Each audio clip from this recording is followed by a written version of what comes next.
Very good evening, everybody. Nice to have your company wherever you're tuning in, all around Australia or indeed around the world. On the platforms of SimShed Broadcasting and Real Sim Racing Australia across Facebook and YouTube. Welcome to round 10 of the Real Sim Racing Australia Super Series, the Nationwide Technology Systems Twin Ring 160. And the Japanese circuit is lit up under lights in the dark tonight for the first and only night race of this series. Zach Caban and JP alongside you in the commentary box to steer you through 48 laps of madness and a critical point of the championship for a number of competitors fighting for the minor placings, but they're all trying to catch, rather unsuccessfully, unfortunately, Dylan Rudd at the top end of town. The form that man has been in from the midway point of the season right through, virtually unstoppable, and we're getting to a point where we're talking the championship equations, and if everything continues to go the way it's gone the last few weeks, we can mathematically have it wrapped up by the end of race 1 of round 12. Yes, we've got a double header and a double points night coming away in just a fortnight. This is the last flyaway round of the season. We visit 8 countries in 12 weeks this time round. This is country number 7 with Australia on the agenda for the next 2 weeks. No quarantine required, thankfully, in the virtual world. JP, good evening to you. I can't wait for the next 2 weeks, but we've got to get through tonight, and it's going to be spectacular. The light show for one thing, but the racing should be red hot as well. Yeah, good evening, Zach, and good evening to everybody viewing around Australia and all around the world. Yeah, tonight should be an absolute pearler. I'm really looking forward to this one. Indeed. On that note, you went to the trouble, you took the liberty of putting together a hot lap for us earlier in the week, mate, before we get stuck into the championship points and the race information and then having a look at the tail end of qualifying here. Let's have a look at the hot lap now, because this isn't the Twin Ring Grand Prix circuit that you're familiar with from MotoGP, ladies and gentlemen. This is a shortened configuration, the East layout, and therefore the start-finish line is one that you're not familiar with in terms of watching a race start. It's what we would normally refer to as the back straight. Here's JP to steer you through a lap of this 3.4-kilometre circuit. All right, here we are on board the 888 Goodyear Auto Care Warana ZB Holden Commodore. All important getting that run onto the main straight here. So short shift into second gear on the power as early as you can get. Start going through those gears. Make sure not to bounce the car on the rev limiter. Get the car across onto this ripple strip here as far as you can. Start shifting down into second gear. Trail the brake. Road dips down a little bit here. You can get on the power early. Third gear, back to second. On the brakes, turn in early. Take as much curb as you dare there. Here again, take a bit of curb. Balance the car on the throttle. More curb coming through here. Now we're flat again as we come out of this corner. On our way to the next corner here. Now we're going to be hard on the brakes. Shifting down into second gear, trailing the brake, turning in, picking up the throttle nice and early. Now through this section here, we can actually go flat out through here.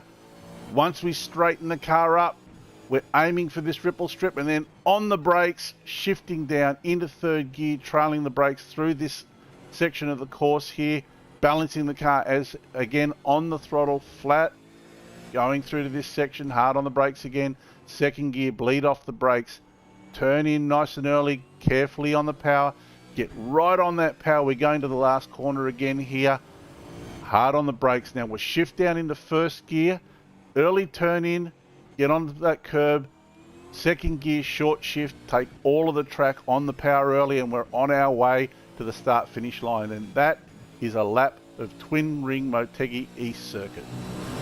Somewhere in the vicinity of 79 to 80 seconds a lap time around here, ladies and gentlemen. So looking forward to seeing how it all plays out tonight.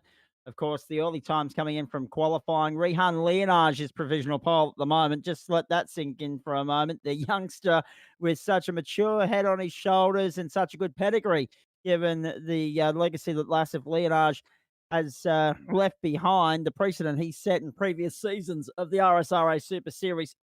He's on pole at the moment, and by no small margin. It's nearly 0.3 of a second. The checkered flag is out, unless Ben Morris or Dylan Pereira or Dylan Rudd can pull something out in the run to the line.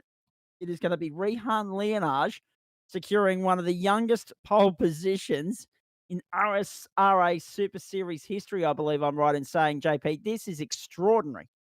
Yeah, absolutely. The only person that can upset him now is going to be Dylan Rudd, but it looks like he's got some personal best times here. He's not setting any purple sectors, but he's looking really good coming through this section here. So let's see if he can upset this pole position from Rian Leonage, our youngest driver in the field and the youngest driver to take pole position in the Super Series. The answer so far is no one has been able to match. Ben Morris, Dylan Rudd still sitting second and third, separated by 700ths or 7,000th of a second, rather, to be more specific. And then just 100th of a second from Rudd back to Pereira. It is incredibly tight tonight. McNamara is fifth, Dodd is sixth, half a tenth of a second separating them as well. Rudd backs out of it. 4/10 of a second, JP, cover the top six here. We are in for some fireworks when we get underway. And as you saw, Dylan Rudd's pulled out of it. So Rehan Leonage, this is extraordinary. He's going to take pole position here. Quite an amazing start to the night. And if that sets us up, well, I mean, if that is any indication to what we're in for over the next 48 laps, JP, we're in for something pretty special tonight. Yeah, absolutely. Rian just has to keep it together, have a good start. If he can have himself a good start, hold off Ben Morris, and you know Dylan Rudd's always going to be quick off the start. He's looking pretty good there. Indeed, he is. Right. On that point, on that note, on that point, we've got a little bit of facts and figures and information to steer through here, ladies and gentlemen, before we got stuck into the race. And we've got 5 minutes to do it. Firstly, there's the race information for tonight. It is the RSRA Super Series Nationwide Technology Systems Twin Ring 160. And it's a 3.4 kilometre circuit. It's 48 laps. 163.2 kilometres is the race distance. 64 kilometres an hour is the pit lane speed limit. That's critically important. It's about 4 Ks up on where it normally would be, or 9 in some cases. We've had it's a fluctuating figure as pit lane speed this season. It's been 55, 60, now it's 64. 55 litre fuel restriction for these cars. I've already crunched the numbers on that. You're looking at about 19 laps to a tank here, which means definitively you're looking at 2 pit stops. And there's a good amount of variation between the critical number at the back end of the race and where you can and can't stop to fuel up and make it home. 18.64 laps to the tank. So watch a bit of fuel saving go on, try and stretch that first stint out to 19. But then from 29 onwards, critical number. You can fuel up at the end of lap 29 and make it home. However, go to lap 30 for the sake of caution, because you need to be able to make it home under your own steam on the cool down laps. So let's say lap 30 is the critical number for that very reason. 2.95 litres a lap is the fuel burn, as I said a moment ago. 2 pit stops await these guys tonight. 2 sets of tyres as well. The set they start on, the set that most of them will take in that second pit stop. The race date, well, we're not too far out of sync, actually. This is going to sync up beautifully tonight, ladies and gentlemen. 19:35 is listed as the race start. And that's Japanese local time, which is 1 hour behind us. So for the first time in series history, or at least this series, we are going to sync up perfectly, virtual world and real world time-wise. How good's that? Air temp 26 degrees, track temp 27. Sorry, that's the mathematical geek in me coming out to play again, ladies and gentlemen. I apologise, but hey, I've got to work with what's in front of me and the material I've got. 16 kilometre an hour is the wind speed, and it's going in a northwesterly direction. Speaking of maths, let's have a look at the championship points, because there's so much to be excited about there as well. One-way traffic at the front with Dylan Rudd, clear and comfortable, out by 135 points over Rehan Leonage, who takes that pole position and takes 5 points already tonight. So already the gap shrinks to 130, and a clean race is so critical for these guys tonight, because, again, that's another 5 bonus points that await them and await collection. Dylan Pereira, 12.05. Jamie Dyke, 11.83. 11.51 for Peter Crossingham, who's just been flying under the radar, racking up results and doing it consistently. And he's got a top 5 result at the moment under his belt. However, Bugger all breathing space. Back to Matthew Scholes in 6th place with 11.47. Good gap then back to Dean Reddit with 1,099, 26 points. Then back to Alex Court, 1,073. But look at how tight it is in that battle for 8th and the tail end of the top 10. 4 points separates Alex Court, Mitch Campbell, and Simon Chadwick over the page.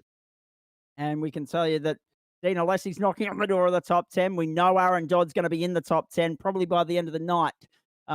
Given his performance, he's in the top 6 on the grid. We'll wait and see if he can turn it into a result.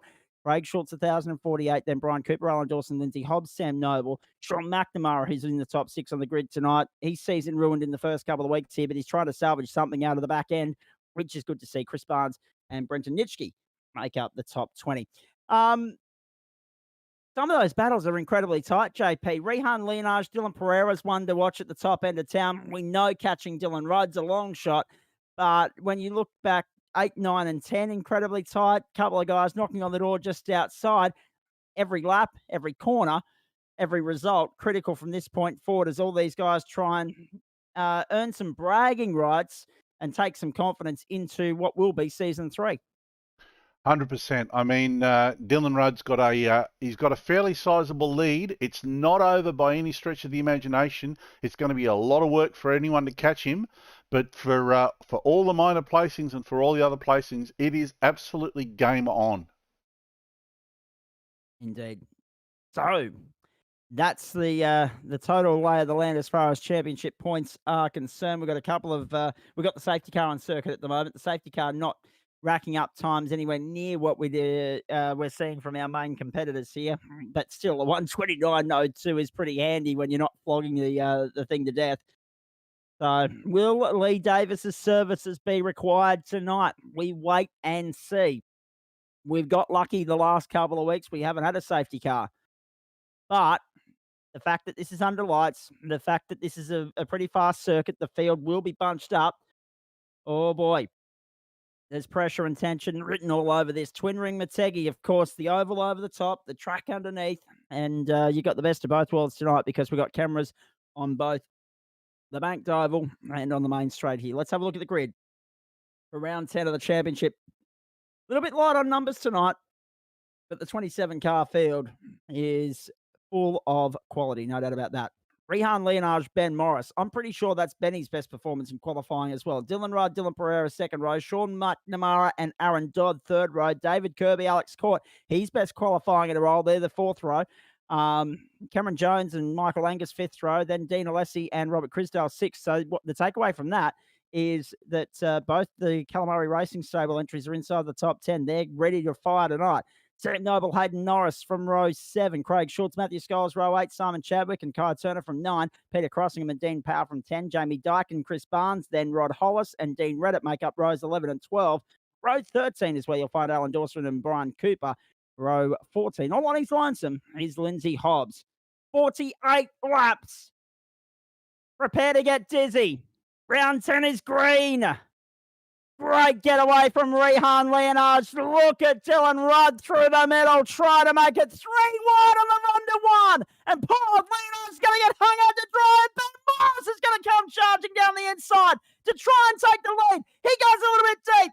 Oh, trouble in the back. We had a spinner there, but they managed to gather it up, I think. Wow, fireworks from the outset. We expected that in the Japanese darkness. What a start. Dylan Rudd gets to the front, doesn't muck around. Ben Morris converts nicely. I thought he was going to throw it away. He was a little bit wide into 1, but now he's got Rehan Leonage breathing down his neck. At the back, everybody safely away, which is good to see. There was a little bit of smoke kicked up, a little bit of sideways action, but they've cleaned it up. And we're going line astern, headlights ablaze, JP. Yeah, look, Rehan had a good start there, but he didn't go defensive straight up and try to get to that inside line. That left a whole lot of space open for Ben Morris and Dylan Rudd to make that move, and that's all she wrote. Important to note, of course, whilst we were gasbagging about the achievement that was pole position for Rehan Leonage, Dylan Rudd did manage to successfully pip Dylan Pereira in the closing stages of the qualifying session as they make their way across the start-finish line, and that is 1 lap in the books. Rudd, Morris, Leonage. Morris now defending the inside. And put simply, all that is from Rehan's perspective, the lack of defence there at the start, the lack of aggression, that just comes down to experience. He'll learn from that. Watch him the next time he gets the chance to start from pole, be a lot more aggressive about trying to maintain the lead. That being said, the other factor here, we know that Ben Morris has been prone to trouble at points during this series and the last one as well. So Rehan Leonage will still be very much hopeful of trying to hold on to second here this evening, and may just have to rely on some influence from his old man, who's watching on, no doubt, with a big smile on his face at the moment, for a little bit of guidance in trying to pip Morris on strategy play. Back we go. Good fight here as well with the 307.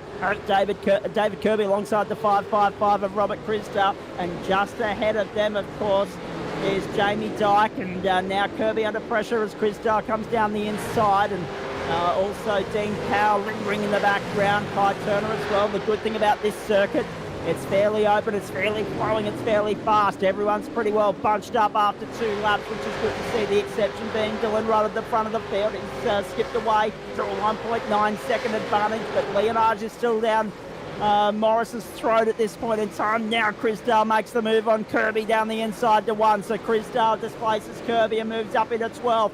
Jamie Dyke in the meanwhile. The longer these two continue to battle here, JP, the more you feel Jamie Dyke's going to get the opportunity to skip clear, and that's something they've got to be mindful of as well.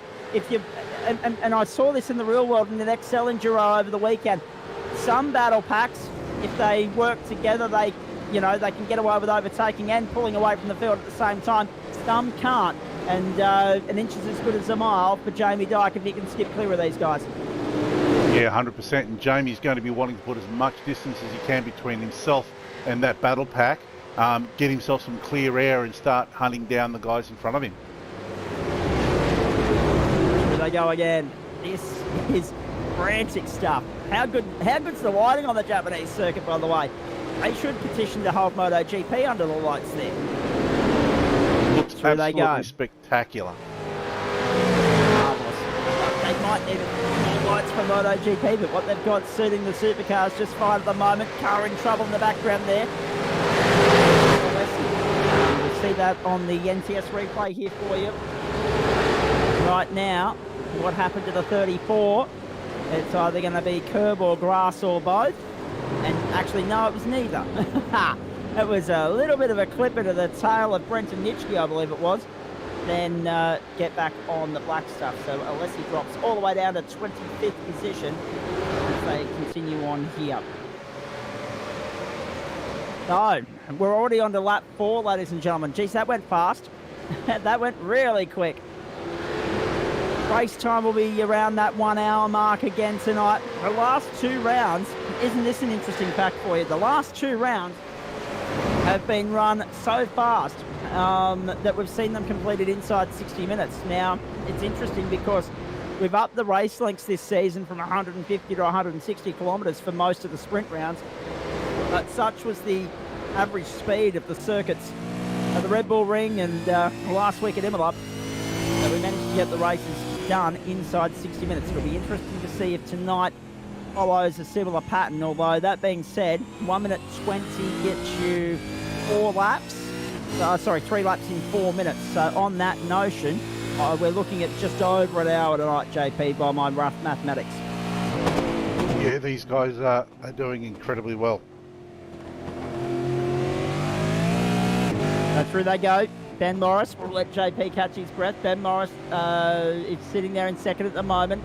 Right on the clacker is Rehan Leonage, Dylan Pereira, Sean McNamara's there as well. So to Aaron Dodd looking for a way through. Now, the only positional change in the top 6 so far, first and third. Rudd went up to, Leonage down to, Morris, Pereira, McNamara and Dodd remain as they were.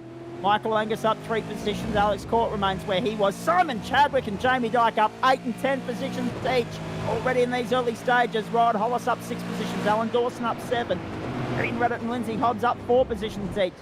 Big losers in the opening few laps here include down in 24th position, Dean Alessi, 13 positions lost.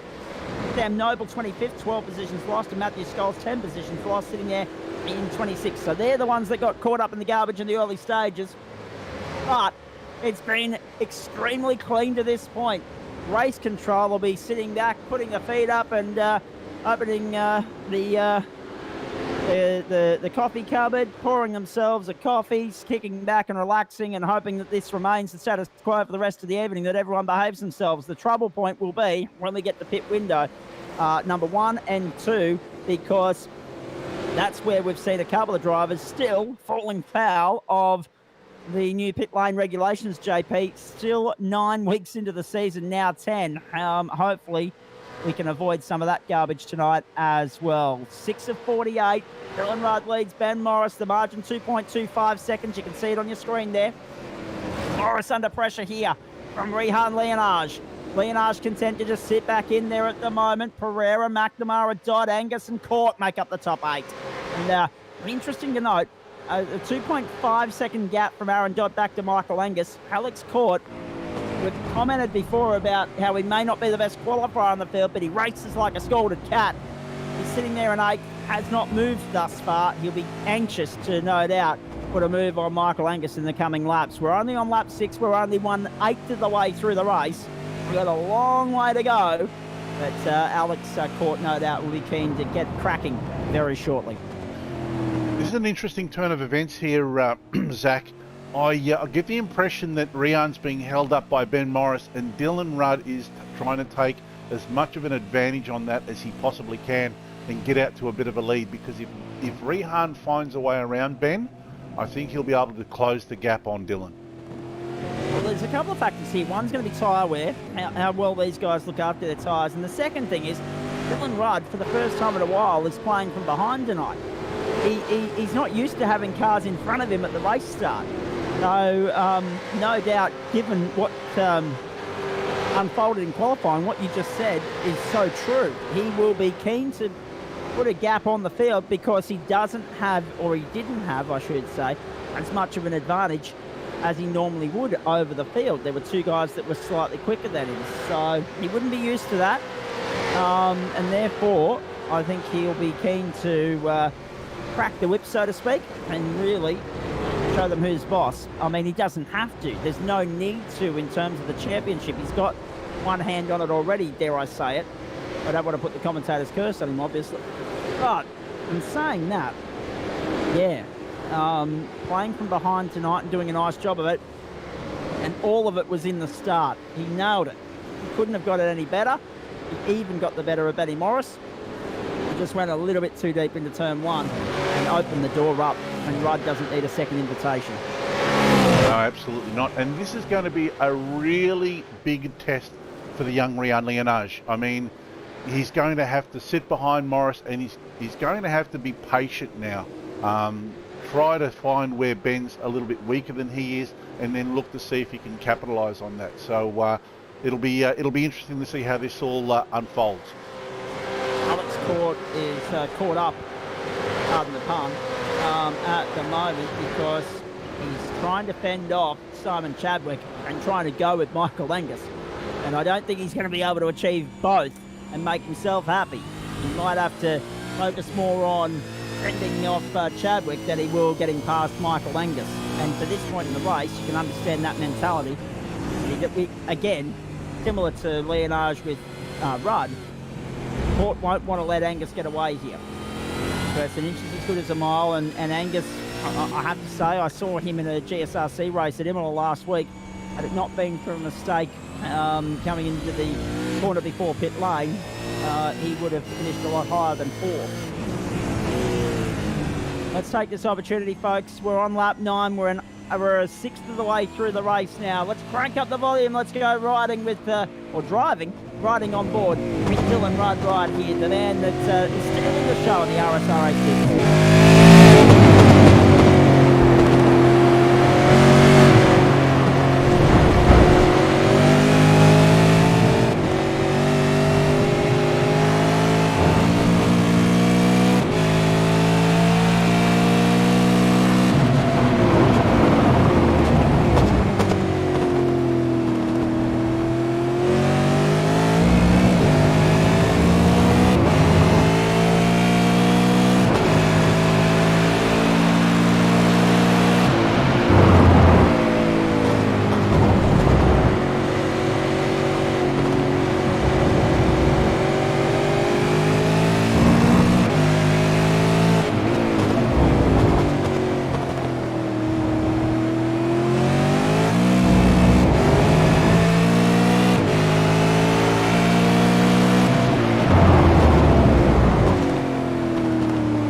Live on the platforms of SimShed Broadcasting and Real Sim Racing Australia, virtual Twin Ring Motegi East.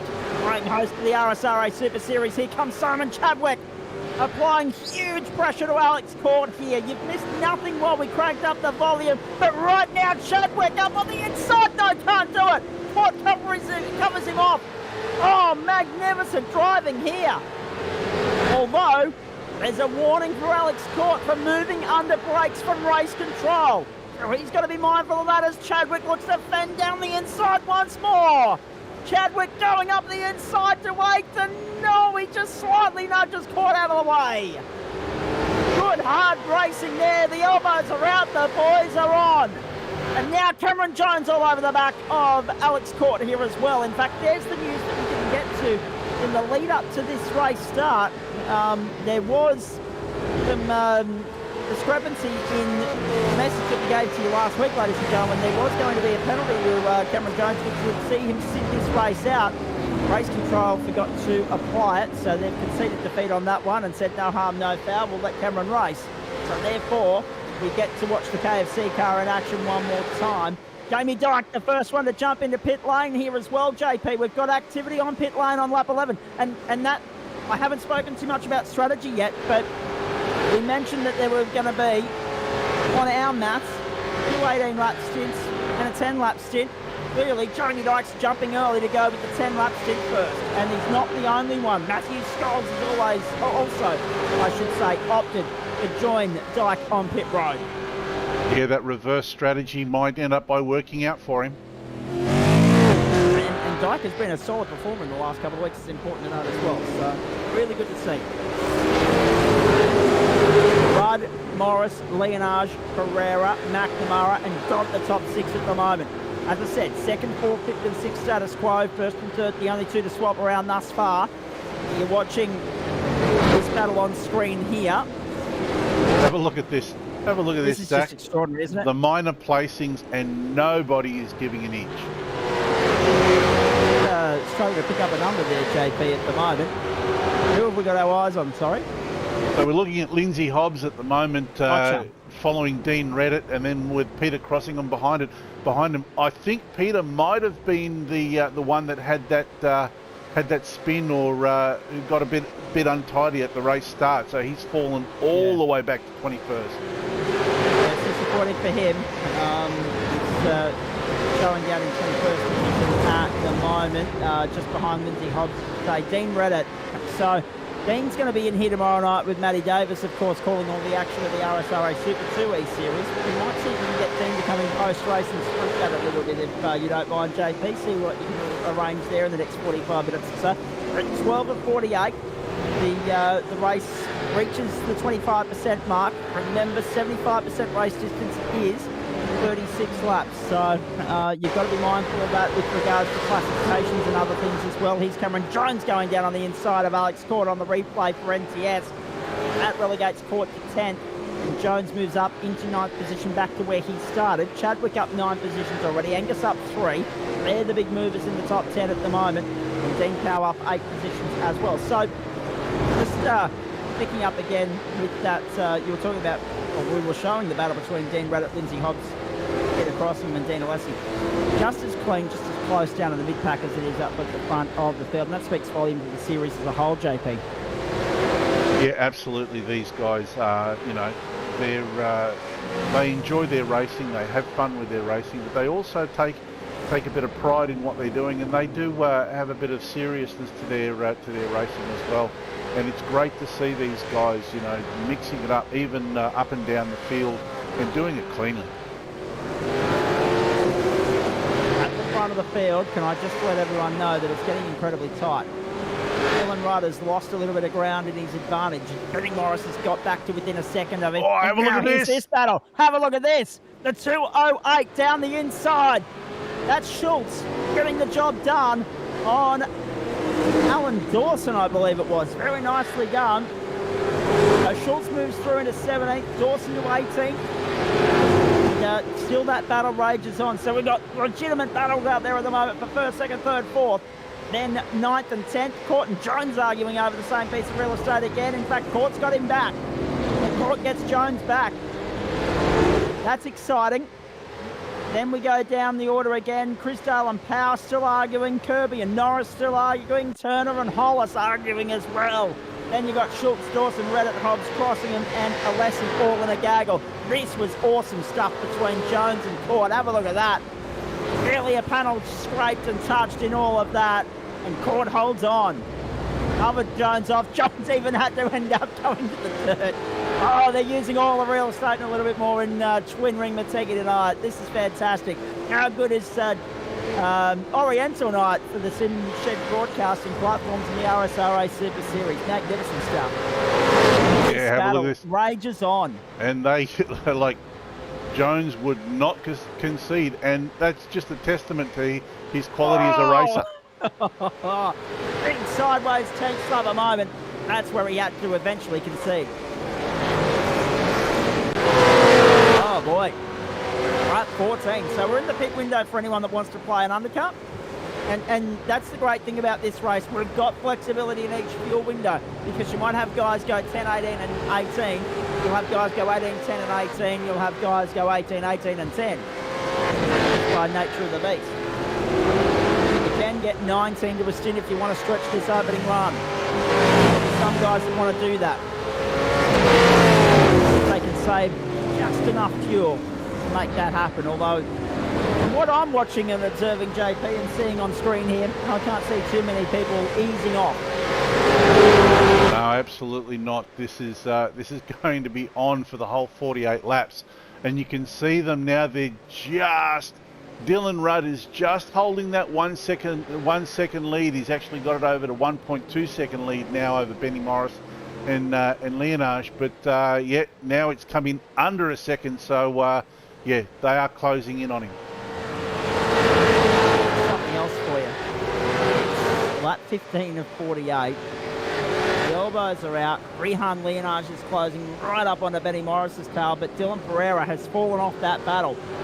Rudd has extended his lead back out to 1.25 seconds, but Pereira is now a distant 2.5 seconds down on Leonage. That's him on screen there. You see the third second battle just ahead. Yeah, I think he might have had a moment the last lap. I mean, when you look at everybody else's laps around him, leaders did a 120, you know, in the mid to high 120. Sean McNamara behind him did a 120.9. Dylan Pereira did a 122.3.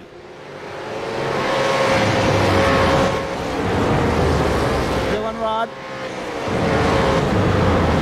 Ben Morris, Rehan Leonage, the top three, and still we're in that situation where Ben Morris continues to just chip away at the gap that Dylan Rudd has amassed so far. It's only 0.8 of a second now, so it's ebbing and flowing. It's fluctuating a hell of a lot more than you'd expect it to. Dylan Rudd under pressure for the first time in several weeks. Now look at this. Look at this. The 307. That's, of course, David Kirby. Hayden Norris relegated to 14th in all of that. Kirby up to 13th, still side by side. Norris under brakes, can he get him back? No. Kirby goes deep to cover him off. And have a look at those. Calamari Racing Stable entry. Elbows out tonight, JP. Absolutely. Great run by David Kirby. And have a look at those brake rotors glowing red hot as they come down into turn one. Oh, it's a magnificent sight. We're having fun. We hope you are as well. Track Cams for Gourmet. We need to thank them for the footage you're seeing tonight, the cameras where they've been set up and placed around the circuit. There's the aerial shot for you just to show how good it looks in the dark. And, I mean, that's the great thing about this racetrack. Whoa, big moment there. The Leonage. Now, if I was Leonage, wow. I would go into the pits right now. That's interesting. He's opted to continue on here. Another lap in the books. But Tom McNamara, Aaron Dodd, Simon Chadwick have all taken your advice, JP. They're all in. Road 2, Cameron Jones, Robert Crisdale. So 7 at the end of 16, the critical number for some of these guys in their first stint. That's the other. There's the other strategy. 16, 16, 16, hit it down the middle. So, yeah. Interesting to see some drivers taking that early option.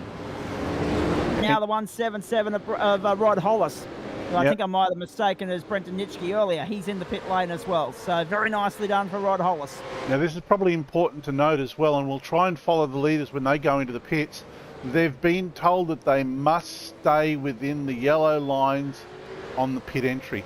So if they cross those yellow markers going into the pits, they can be pinged for a pit lane infringement.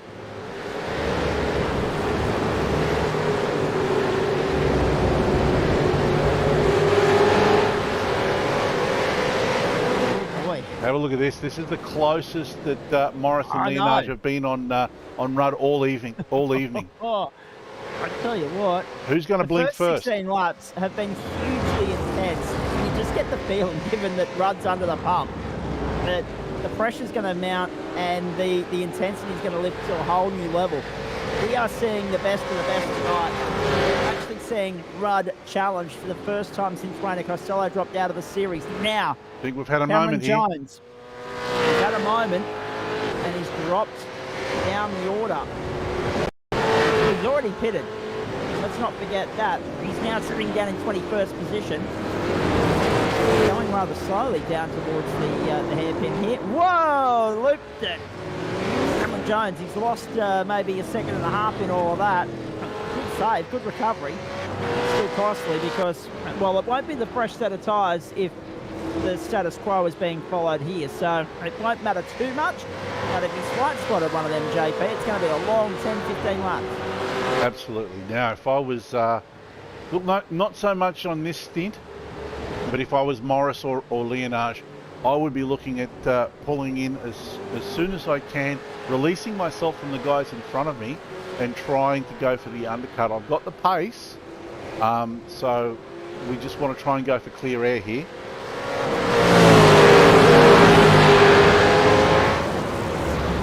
So, one more time around for Dylan Rudd. You're watching it live, pretty much to the minute. If we were in Japan right now, this is how it'd look, ladies and gentlemen. We're delivering it to you virtually in sync with the real world clock for a change. I think we might be maybe a couple of minutes fast or a couple of minutes slow or whatever the case may be, but it's as close to normal time as we've ever been. And have a look at these. 19 of 48, JP. This is the critical lap. All these guys should be in this time by. Have a look at these lap times, Zach. Dylan Rudd, 120.68. Ben Morris, a 120.77. Rian Leonage, a 120.77. Less than a tenth of a second separating the three of them on that last time by. And Dylan Pereira, the quickest of the lot of them, 120.60. So Pereira's still in this with a fighting chance as well. We haven't had a safety car as yet. The way it's going, I hesitate to say it, but we may not get a safety car. Yeah, it's been Dylan Rudd, Ben Morris and Rehan Leonage, the top three as we approach the first round of pit stops, JP. Yeah, it's a credit to their driving tonight. They've done exceptionally well. They have. Oh boy! The first round of pit stops, we've still got. Now, have a look at this. Here we go. All in, right here and now. They can't cross that yellow line. So far, so good. I was just about to say that 12 of the top 14 hadn't yet stopped. They were all about to. David Kirby, a great charge up to fifth. Hayden Norris, Kai Turner, Craig Schultz, Alan Dawson and Dean Alessi made up the top 10. At the end of lap 19, Lindsay Hobbs and Chris Barnes outside the top 10 yet to stop. I assume, unless my maths serves me terribly, have a look at this. They'll be in this time by. Oh, Rehan Leonage has bolted. What's happened here? Now, what's happened to Ben Morris? Because he's stuck. Now they go. Rudd and Morris. 22.7 seconds for Rudd, 24.1 for Morris, and Rehan Leonage, 14.7. Dylan Pereira, 15.4. And I'm just having a look around, JP. That screams undercut to me. Some of these guys are going to come in about 10 laps rather than 18 and then fuel for the run home and take the tyres early, as we predicted that some of them might. Rehan Leonage has bolted out to a 3.7 second lead, and he's bought himself some clear air, some clean real estate, and the ability to go hard. Yeah, absolutely. So this has been a fuel strategy for these guys, and at this stage it's working for them. It'll be interesting to see what happens on the next set of pit stops. Oh boy. Have a look at this. Look at this. Look at this. This is the two teammates. Rudd and McNamara. And Morris is buying into this as well. Yeah, and Alessi and Dawson are just up the road. There's Dean Alessi. He hasn't pitted yet. He and Nolan Dawson are going to get 20 laps to the stint. Now, I don't know if there's any benefit in that, really, if I'm honest with you. They're both in now. I don't think that's going to serve them any benefit, because it's still going to be a two-stop race. If it was the difference between a one-stop and a two-stop, sure, but I don't know if there was any benefit to fuel saving that much. Yes, that third of a lap you needed to save to make it a 19-lap stint cleanly. Ben Morris has got to be careful there. He has, yeah, you're right. This is an interesting little battle here, isn't it? You got Ben Morris and the two teammates. It's Morris in a 9.5 Sim Sport sandwich, McNamara at the front of it and Rudd at the back of it. Now, that's also interesting. Sean McNamara stopped for 20.12 seconds. Ben Morris 24.1 and Dylan Rudd 23.7. So Morris has made up time by way of pit stops. So I don't know whether there was something seriously wrong in that pit stop for Morris or Rudd, or whether McNamara as well fueled a little bit short to run to a number and try and get track position later in the race. I'm not sure. It's going to be interesting to see how it all plays out as Morris flashes the lights and gets really close to Sean McNamara now.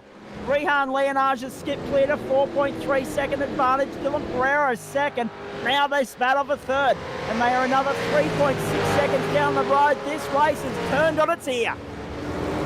Yeah, this is some great racing, and this is the best Ben Morris has been all season. He hasn't really shown his, I guess he hasn't shown his prowess, but now he's really starting to come into his own. Indeed he has. Rehan Leonage, Dylan Pereira, Sean McNamara at the top three. McNamara having his best run of the night. Bit clean air. He wasn't having a bad run before this. He's up 2 positions. He's having a good night out. Oh, a little bit. Now he's got the early race pace setters breathing down his neck. In the reverse order, Morris was second. Rudd was first. Morris has even got the jump on Rudd. Yeah, this absolutely. Is huge right here and now. I think a lot of people this season sort of counted McNamara out because he had a bit of bad luck at the beginning of the season, but you cannot count somebody like Sean McNamara out. He's very fast, he's very cunning, he's always got good strategy, so yeah, you've got to be on your toes when you're racing against that guy. You've always got to consider him as far as race results are concerned. Sure, scrap him from the calculations as far as the championship is concerned, but on his night, he's going to be fierce, feisty, fast, and challenging to be, difficult to beat and difficult to race. You don't want to get caught in a battle with him because he'll win 9 out of 10 of them. Oh, yeah, down the big inside. lockup. Oh, contact! A little bit of a lockup. Was that Michael Angus or David? Yeah, it was Michael Angus. So Michael Angus has got Simon Chadwick and Alex Court for company. 3 wide, if you don't mind. And Chadwick forcing the issue down the inside of Court as they come back to the main. Oh! It's gone round. Angus has gone too deep, locked it up and lost a chunk of track time to this pair as Court and Chadwick get a free pass and Court defends down the inside. Chadwick to the outside. Will he try the up and under out of here at turn 1 on the run under the bridge? Yes, he will, but Court covers him off. Oh, what about that for a fight? Unlucky for Michael Angus. It was a similar mistake last week in Imola in the GSRC series that brought him undone, and he'll be ruining that as well. Here it is on the replay for NCS. Down to turn 1. Too deep, down to the last corner, I should say. 2 deep under brakes. Just a little bit too hot, and then, yep, sliding through, bonking it down. Free pass, free kick for Court and for Chadwick right here. Leonage continues to lead. He's extended the margin out to 5 seconds. What's interesting for mine, JP, if you want to focus on Rehan Leonage's buffer at the front of the field, it's out to nearly 5 seconds on Dylan Pereira. Whereas McNamara and Morris and Rudd aren't exactly closing the gap to Pereira either. So everything now is going to hinge on that second round of pit stops. This is well and truly alive. As we see Court still holding off Chadwick a little bit wide, and then a touch, a bump and rub onto the main straight. Oh, how good's night racing in Japan. Down the main straight, 25 to go. And Court again defensive on the inside. Chadwick's got nothing to lose. He let Court know that he was there, gave him a little bit of a kiss there, but he also was smart enough that when he sort of got Court's car a bit loose. He just backed out of it and let him go. Now he's got 2-3 car lengths of an advantage. A little bit of a buffer now for Alex Court. This is good. This is what he needs. By no means can he switch off.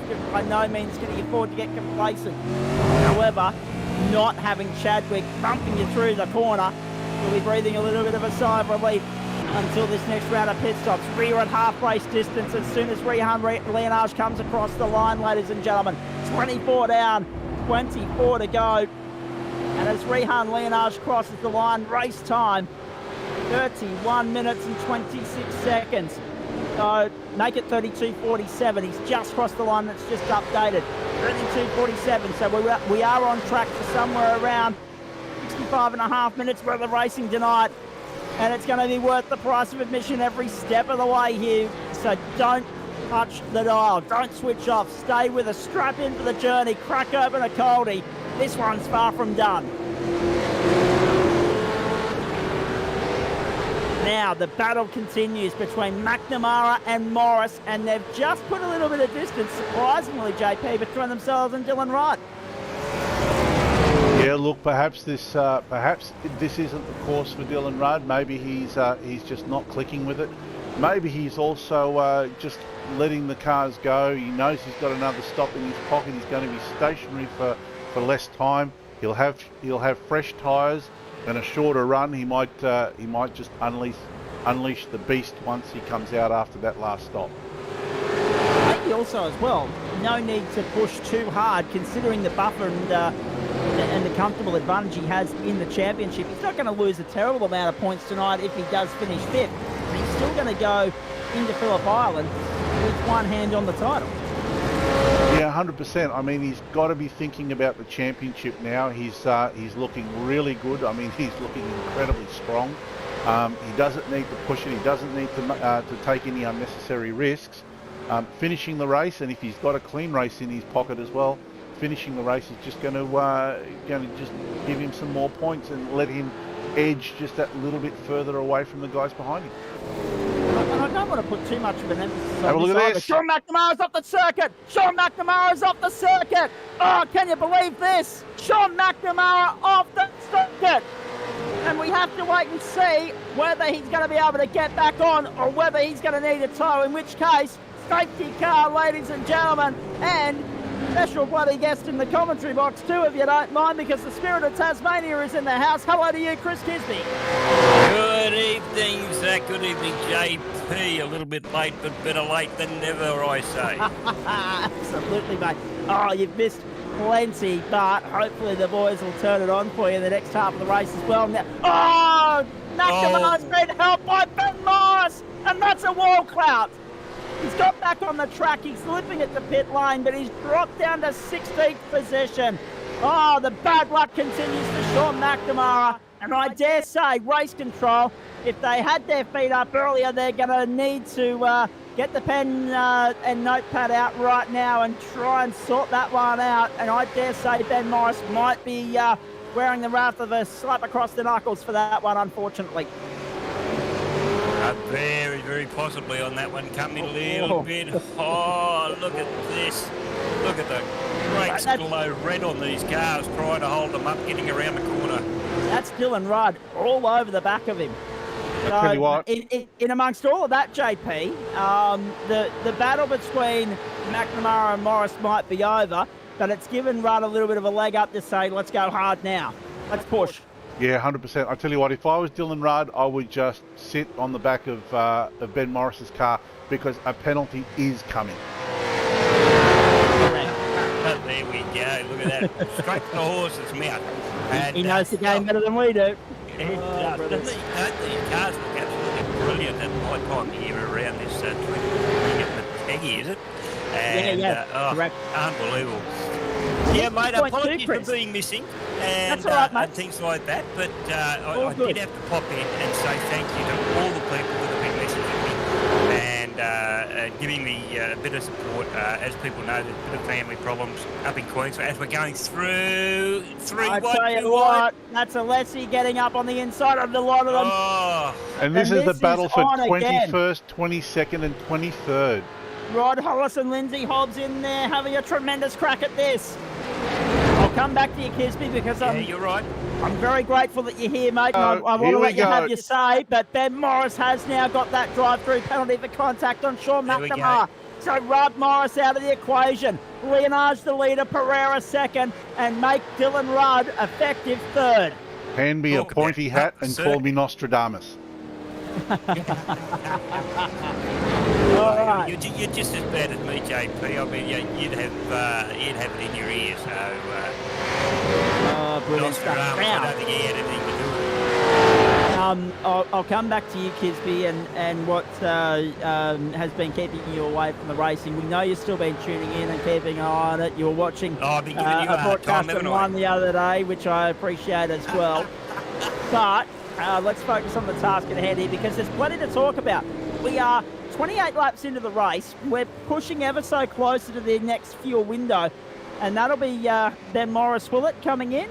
Yep, to complete that drive-through penalty. Yep. The next fuel window is not far off opening, Chris. It'll open at the end of lap 30, because that'll give them 18 laps to get home and a 19 to fuel save to get home under their own steam back to pit lane.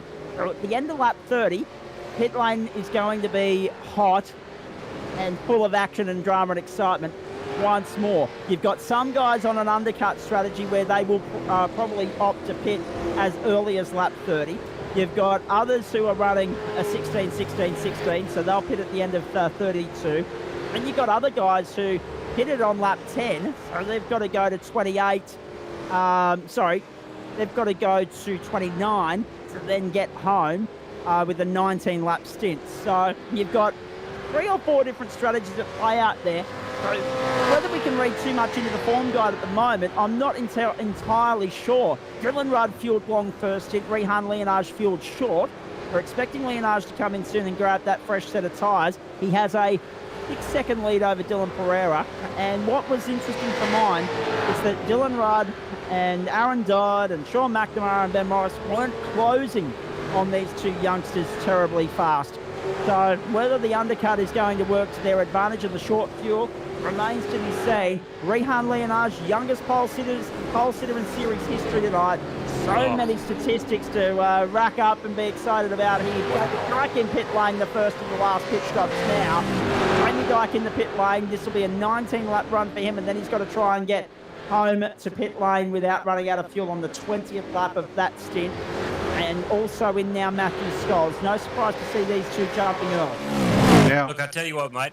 I really don't. I don't envy the pit crews handling those brakes and brake pads when they're glowing red like that. I tell you. Yeah. And the other thing I was going to say too, and I'll get JP in on this one, mate. I didn't get to get an answer from you on this. I didn't want to raise too much of an issue or harp on the fact that Dylan Rudd wasn't out in the lead by a country mile. But it could also be that some people don't like night racing. It's not their forte. You talk about different tracks not suiting different drivers. It could also be the sky hood conditions.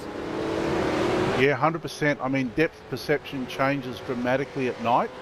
And for some drivers, it's just harder, something that they don't like. But some big ramifications to that drive-through penalty for Ben Morris. When he was called in for his drive-through penalty, he was actually lapping faster than Dylan Pereira, and he was catching Dylan Pereira. Yeah, now, big blighted Ben Morris. But we mentioned that as Rehan Leonage, Dylan Pereira and Dylan Rudd come to pit lane, ladies and gentlemen. This is the critical point of the race.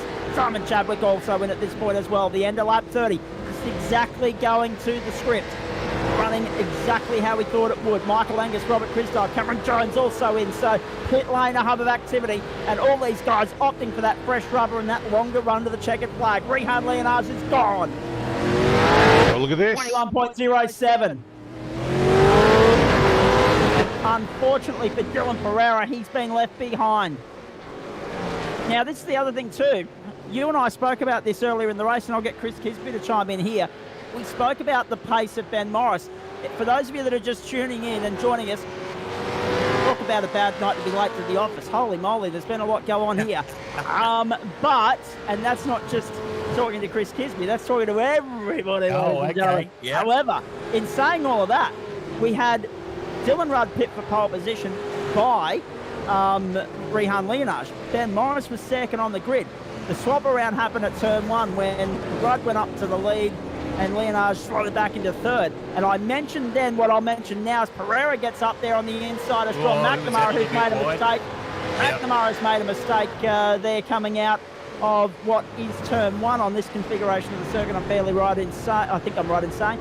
And that is unfortunate for McNamara because he's recovering after that early retirement. He still hasn't stopped that second time yet, so whatever damage he's sustained, he's carrying on with it. He's persevering with it for the moment. He has to. There are no faster pairs in this series, remember. It's caught in pit lane right now as well. But I said, and there goes McNamara in now, right on cue. But I said to JP Kisby, and I'll say it again, when you look at the fact that Ben Morris has been prone to finding himself in incidents, be it crashes or penalties for whatever the case may be, Rehan Leonage was content with sitting in behind him and following him through on that first stint without being too aggressive and attacking for track position and trying to get second position back. It's paid off because Morris brought himself undone again by tagging Sean McNamara, and Rehan's been able to just cruise off into the night sky.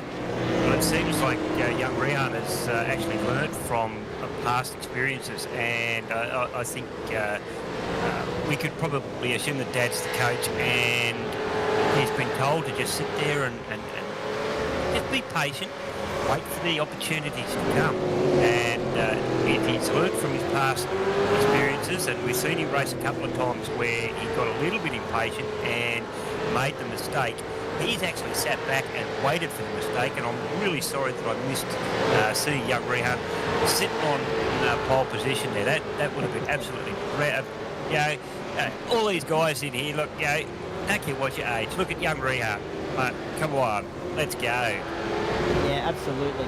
This is a night for the history books, ladies and gentlemen. Rehan Leonage just clocked the fastest lap of the race, 1:19.78. The 79 is switched on and revved up to the max on the run of the checkered flag. 16 laps to go. Aaron Dodd the leader, Ben Morris second, still due for their second pit stop, and everything hinges on where those two come out in relation to Rehan Leonage and Dylan Rudd. And can I just stress as well, ladies and gentlemen, while we've been talking about the excellent performance of this young man, Dylan Rudd has come in and completed his second pit stop and come out on track 3.6 seconds behind Rehan Leonage. He pipped Dylan Pereira, but Rehan Leonage is the effective race leader after that second round of pit stops. An incredible run from that guy. And even though Dylan Rudd was 6 seconds quicker through pit lane on that second stop, the damage was done on the first stop where Rehan Leonage dropped a lot of them by about, say, maybe 10 seconds. Extraordinary stuff here, and we are witnessing history before our very eyes if the man behind the wheel of the 79 can hold on to it for another 16 laps. 15 now. The young fella, if he can hold on to it there. Yeah, it's... you look at these young drivers, you think, how can they drive? But then I said, I got quite enigmatically reminded of age and everything the other day, and with a conversation that I was having with my dad, and he sort of referred to us as kids and everything, and we had to sort of remind him that I'm far off 60 years old. And he was told in the place that he is at the moment that he said, you look too young to be in this place. And he said, well, how old do you think I am? And he said, in his 60s, 70s. And he said, well, I had to tell you, love, but I'm 85. But yeah, so it's the mind says we can do it, but the body is just saying no. Well, that's the other thing too, Kisby. When you talk about parents always referring to you as kids and whatever the case may be, mate, I still get referred to at nearly 31 years old as my old man's little boy. And I don't think I'll ever be able to shake that one off. I do too. Once a parent, always a parent, apparently. We were only reflecting on that yesterday when I was speaking to him, actually, and he said, I do forget sometimes that you guys aren't almost 60 and have gone past the kids' age. But I mean, let's face it, a parent's a parent, and the kids will always be the kids. So it's the way it is. But go young Rearm. Absolutely. Now, Kai Turner's got past Craig Schultz. You just saw that on your screen there whilst Kisby and I were having a chin wag, and that was very nicely done by Kai Turner. Craig Schultz tucks in behind, and now we go back to Cameron Jones, who's all over the back of Sean McNamara. These guys have been involved in separate incidents tonight, trying to fight their way back through. McNamara, after starting 15th on the grid, Jones 9th. They are trying to salvage anything they can from this point forward. Aaron Dodd is in pit lane. Ben Morris will be the next one to stop on the top end of town. He's going to take the lead back unless he stops this time by. Let's wait and see. Ben Morris is going on with it. Ben Morris will go around again. Rehan Leonage gets around lap traffic. That's also a factor that we haven't really mentioned tonight. 48 laps of racing, there was always going to be lap traffic. But thankfully, navigating your way through lap traffic isn't a problematic issue on this circuit. It can be on other circuits we visit, but not this one. There's plenty of real estate to play with. Aaron Dodd in pit lane at the moment. We're still waiting for Ben Morris. We're still waiting for Lindsay Hobbs as well. Everyone else in the top 10 has stopped. Just looking down through the field now. Yeah, they're the only two that can yet to complete their second stop. We've got 3 drivers a lap down. Oh, lock the brakes going in there. Oh, boy. Boy, didn't we see a bit of that on the weekend? Didn't we? Absolutely. Dean Reddit, Rod Hollis, Brian Cooper are 1 or 2 laps down. Cooper 2 laps down.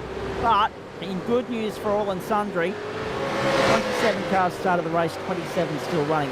Not often we've been able to say that to this point of a race in the RSRA Super Series this season. These guys are turning it on and keeping it clean. It's really good to see. Now here comes Ben Morris for that routine pit stop. Unfortunately, it's his 3rd trip down pit lane. It takes him. He was on track. He was in contention for a podium tonight. Unfortunately, that one tag on Sean McNamara brings him undone. He makes a 3rd trip down pit lane. Rehan Leonage takes the lead of this race, but look at Dylan Rudd closing in. The margin is slowly but surely trimming by the second, by the lap here. Rudd winding the wick up. This is where young Rehan is going to have to grow in years, because he has to figure that Dylan's coming, so he has to drive as hard as he can without making a mistake, because now that he knows that Dylan's put the wick up, as JP said, he has to do it as well to try and keep that bit of a gap. So let's see if the young fella can keep his cool, hit his apexes, hit his lines, but keep the speed up. And the fastest lap, he can do it. He can do it. Oh, absolutely he can. It's just a matter of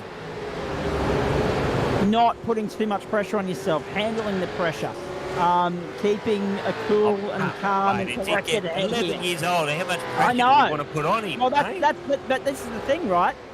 He's in a race with guys a hell of a lot older than him, with a lot more experience, and this is going to be. That's right. The excitement of potentially getting that first checkered flag, doing the double, so pole, the win, potentially the clean race, the clean sweep. Getting out of here with a comfortable margin in second in the championship all of a sudden. Well, I know what it was like when I was doing it, and I was in the lead, and I had the guys chasing me down. And it is so hard to keep your concentration on driving the car and not worrying about the guy behind. He's got to put the guys behind out of his head as best he can, and just drive the car like he has all night. And then the win will come for him, because he's got that lead. It's up to them to catch him. So he's in the box position, so long as he doesn't try too hard to stay way out in front. Now, this is something worth remembering as well. Dylan Rudd showed good turn of speed when he had fresh tyres. But when those tyres started to go away from him, he started to fall into the clutches of Leonage and Morris and Pereira. So I wonder if we're going to see the same. I wonder whether we're going to see Rudd sort of range up onto Leonage, but if his tyres start to go away from him, whether he's not going to be able to make that move, that crucial move on Leonage. Exactly right, and also you've got to think about how Leonage handles the pressure should Rudd get to him as well. Because at the moment, it's one thing for us to sit here and talk about all the different equations that can play out, but Rehan's never had someone fighting with him for the lead before.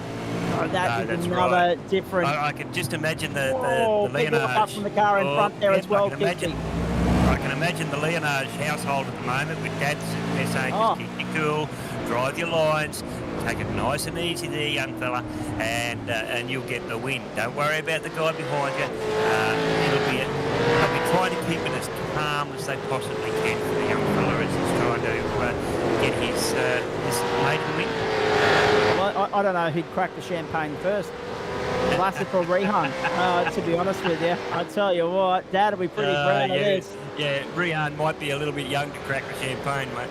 Oh, he's absolutely allowed to crack it. He's just not allowed to drink it. Not allowed to drink it, yeah. Good point, mate. Good point. We're still 10 laps, 9 and a quarter laps away from talking about that. Have we? No, and this is the most excited Kisby and I have ever been about a Holden win, I must say. However, it is.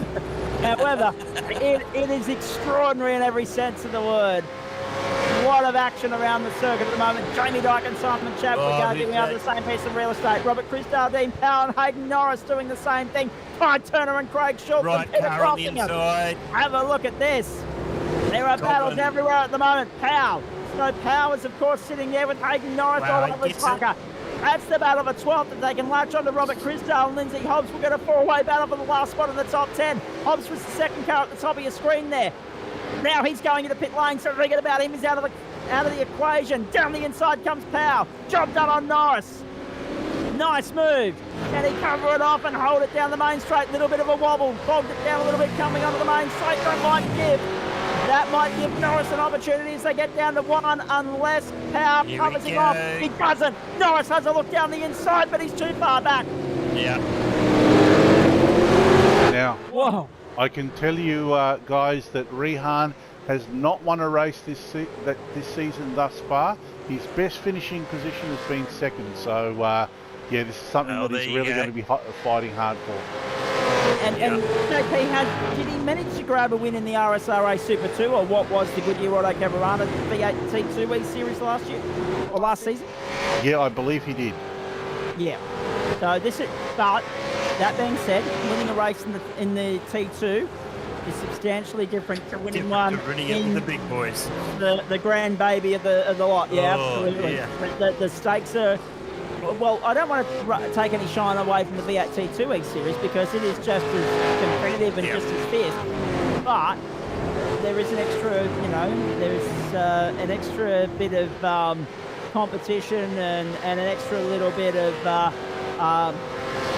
recognition and reputation to be taken, and credit as well if you can win one in this highly competitive, ultra,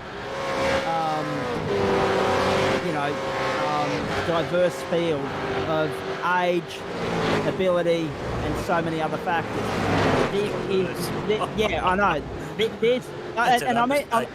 I mean diverse in terms of age stakes more than anything else. Yeah, it's an understatement. It's just absolutely a cracker to see young fellas like this going through. And I mean, look, how many times have we called the Leonard's name on the field last season? Well, that's exactly right. And now it's being carried on by young Ria. Now, personally, I probably expect that at the age of 14 to 15 and 11 is just almost beyond belief, but you're witnessing it here, right here and now. Speaks volumes about the potential going down the track. No matter about that. Yeah, that's exactly right. He'd be someone to beat. Very, very hard to beat in the 300 group. He's very hard to beat now. Now, I'm very excited, ladies and gentlemen, because next week we'll be able to have live rolling updates from the Paralympic Games from Tokyo. That opening ceremony is getting underway now on the screens at 7 around Australia. So get amongst that once we're done here, but don't go anywhere just yet. 7 laps to go. We're into the final stanza of the race here. And Hayden Norris is still all right with the back of Dean Power for position at number 11. That sounds like it gives me anguish. Hang on. Little bit of a slip up for Leonage, and Dylan Rudd is breathing down his neck. Now the stakes are very, very high. Now the pressure is on the youngster. Now it's a huge test of his character to see how he answers the challenge here. He defends down the inside to the last corner. Here comes Rudd trying for the up and under, no doubt. All night, Dylan Rudd has somewhat been on the back foot to a point. It is all on right here in the final stages. Now, Rian just needs to place his car and make it hard for Dylan. Apparently, I need to talk a little bit louder. Matt Davis just, hello to you, by the way, champion. He's in the group tomorrow night, and he's saying he can hardly hear me over the cars, and no one's ever said that to me before. Yeah, that's for sure. Lap 43 and 48, they make their way through. Look at this. Now it's a case of whether Dylan Rudd can find a clean way through, because the last thing you'd want to do here, Kisby, is make a move that doesn't stick, bring both races undone, and then cop a penalty for it as well. That's exactly right. And when you're chasing like this, coming down the inside. Is he going to brake late? No. No, he's on the outside. Yep. Oh, this is superb unbelievable to watch. I mean, hold your cool, young Rian. Hold your cool. We've been enthralled by what we've seen on a Tuesday night right throughout the season, Kisby, but this is taking it to the next level right here and now. It is special. And now Rudd up on the outside, having another crack going into the last corner. Oh, no! Side by side down the main straight, and Leonage again covers him off. Now, Rudd, forceful on the outside again towards turn one. Let's have a look at this. He'll try and cover him off around on the outside. What a move from Dylan Rudd, and you don't want to take the lead away. No! He's made a mistake. Can't believe that. A great mistake from the championship leader, and Leonage gets back to the front. Oh, you cannot write the script there. And now Leonage it's almost as though Leonage has conceded and redressed that. And I don't know what for. Neither do I. I. Have a look at a replay on that one. That seems strange to me. Let's have a look at this. Oh, you cannot write scripts like this, ladies and gentlemen. What drama on a Tuesday night? Now, was there contact between these two cars? I never saw any contact. No, there was not. No. Oh, no, don't tell me. Young Rehan's read that wrong.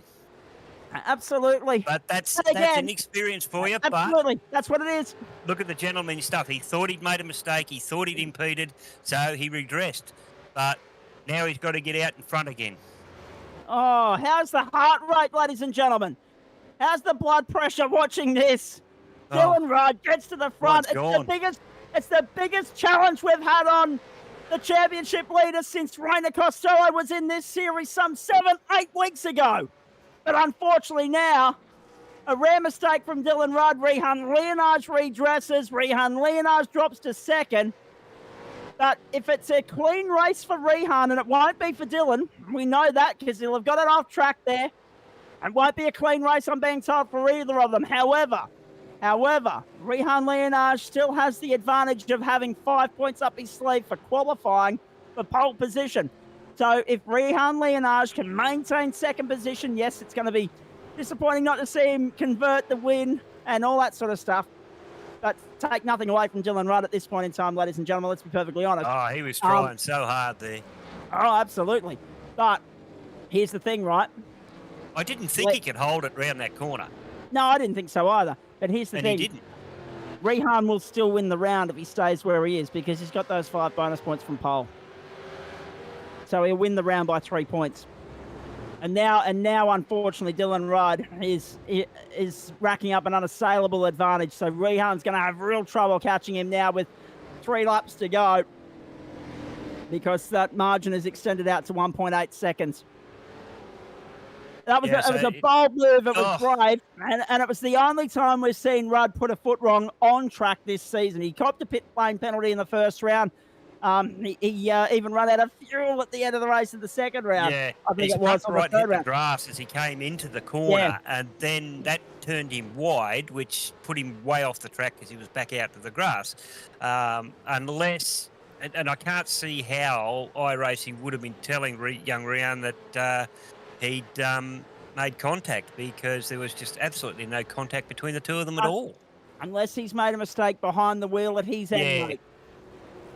And unless he's, got a little bit antsy about it and just got caught up in the heat of the moment. And that's exactly what we're talking about. To find out where the slowdowns are. So JP would probably be better off letting us know where they're likely to get a slowdown on these. We'll find out, I'm sure. We will definitely find out at the end of this race. The margin out to 2.8 seconds. But what fun we've had in the first 46 laps of this race, and still the battles continue. Alex Court sitting in fourth position at the moment. Aaron Dodd's only a second behind him. Simon Chadwick's all over the back of Jamie Dyke. You were watching Robert Crisdale under pressure from Hayden Norris, and now look at this. Rehan Leonage. This is the replay from earlier for those of you that didn't see it. You're just joining us. That looks okay. That's fine. Yeah, was it the next corner? Fine there. No. Well, unless young Rian's thought he hasn't held his line going around that corner there, and he's pushed Dylan Rudd out. Well, Dylan had no right to be out on that far, and it was a mistake by him. So Rian should have just kept driving. And that's not to say that Dylan wouldn't have been able to eventually track him down and close the gap again, because he's pulled out 3.93 seconds here. But yeah, it's a case of what might have been, unfortunately, a Rehan Leonage. As we say, a win in the RSA Super Series Super 2 is one thing, but this is the grand baby.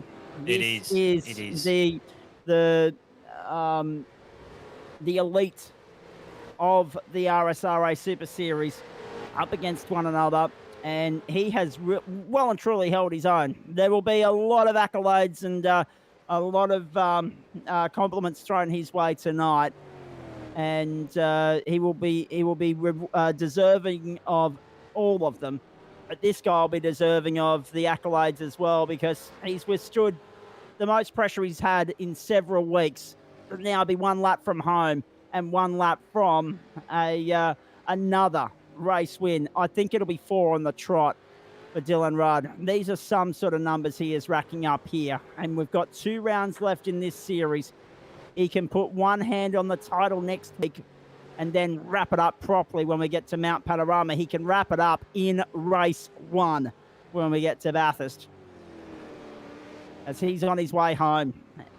I mean, fair dinkum, I almost lost my voice over the weekend, Kisby, as you well know. I've almost lost the bloody thing again tonight, because that has been drama from first until last. Crisdale, Norris and Powell arguing over the same piece of real estate. So as soon as Dylan Rudd gets across the line, we'll get back to that battle for 10th, because it is on for young and old. But in the meantime, you cannot take anything away from this guy. Maybe not the best track for him, maybe not the best light conditions for him. We covered that a short while ago, but the cream always finds a way, funnily enough, of rising to the top. And this is icing on that cake for Dylan Rudd. The 9.5 SimSport entry withstands the pressure to win under the night sky at the Twin Ring Motegi in Japan. The NTS 160 goes to Dylan Rudd, the championship leader. Rehan Leonage wins the round. The youngest ever pole sitter, now the youngest ever round winner in the RSRA Super Series. Congratulations, Dylan and Rehan. And then Alex Court came home in 4th position, Chris Kisby. Unfortunately, Rehan really dropped off of those closing laps. Dylan Pereira wasn't too far away from him in the end. Then Court, Dodd, Morris, Dyke, Chadwick and Angus. I mentioned about Alex Court. He always finds a way of moving his way up the field. 4 positions gained for him tonight. 14 for Jamie Dyke to finish just behind Ben Morris. Another case of what might have been for Benny. He had great pace. Aaron Dodd, another top 5 finish in a season that didn't start out so well, but is starting to finish all right. So Morris was 6th, Dyke, Chadwick, Angus. Crisdale held on for 10th over Norris and Powell. Kirby was 11th. Scholes, Jones, McNamara, Schultz, and crossing them with Alessi and Turner making up the top 20. Noble was 21st, Hobbs 22nd, Dawson 23rd, Barnes 24th, Reddit a lap down in 25th, Hollis and Cooper retirements. But in Hollis's case, and in fact Cooper's case, Cooper finished 36.99 laps, so 75% is 36. Rod Hollis completed more than 75% of the race as well. So that they didn't take the checkered flag. So I'm not sure what the regulations are. As Dylan Rudd lights it up and celebrates, we might just crank up the volume and listen to this.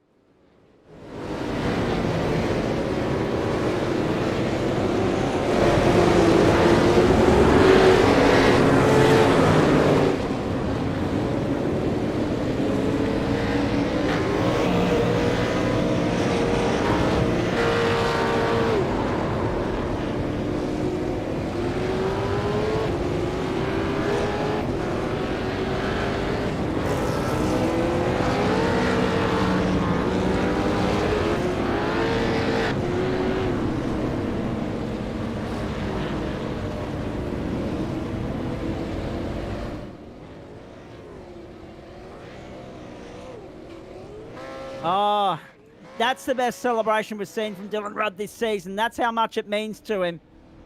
And hard to argue with that either, because let's face it, it was seriously a case of almost not being on the top step of the podium tonight. He had to work from behind for the first time in a short while, from third on the grid, but he had the lead in the first corner and he eventually found his way back to the top step. Rudd from Leonard. Oh, geez, that's depressing for Ford fans, isn't it? Holden 1, 2, 3, 4, 5 tonight. Rudd, Leonard, Pereira, Court, and Dodd. Good run from Alex Court. Been a couple of weeks since he's been that high up the field.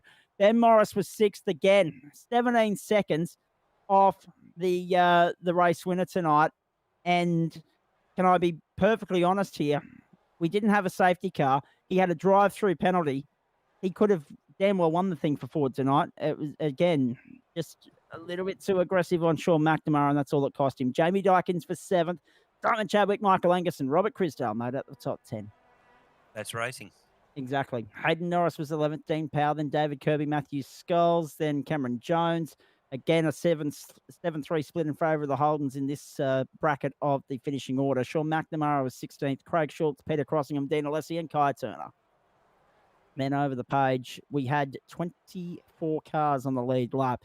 21st was Sam Noble, Lindsay Hobbs, Alan Dawson, and then Chris Barnes. With Dean Reddit, Rod Hollis, and Brian Cooper rounding out the field. Hollis and Cooper failed to finish, but again, finished more than 75% of the race. So I'm not sure what that means with regards to results. JP might be able to help me out with that in just a moment. But well done to all concerned there. We got through that one, safety car free.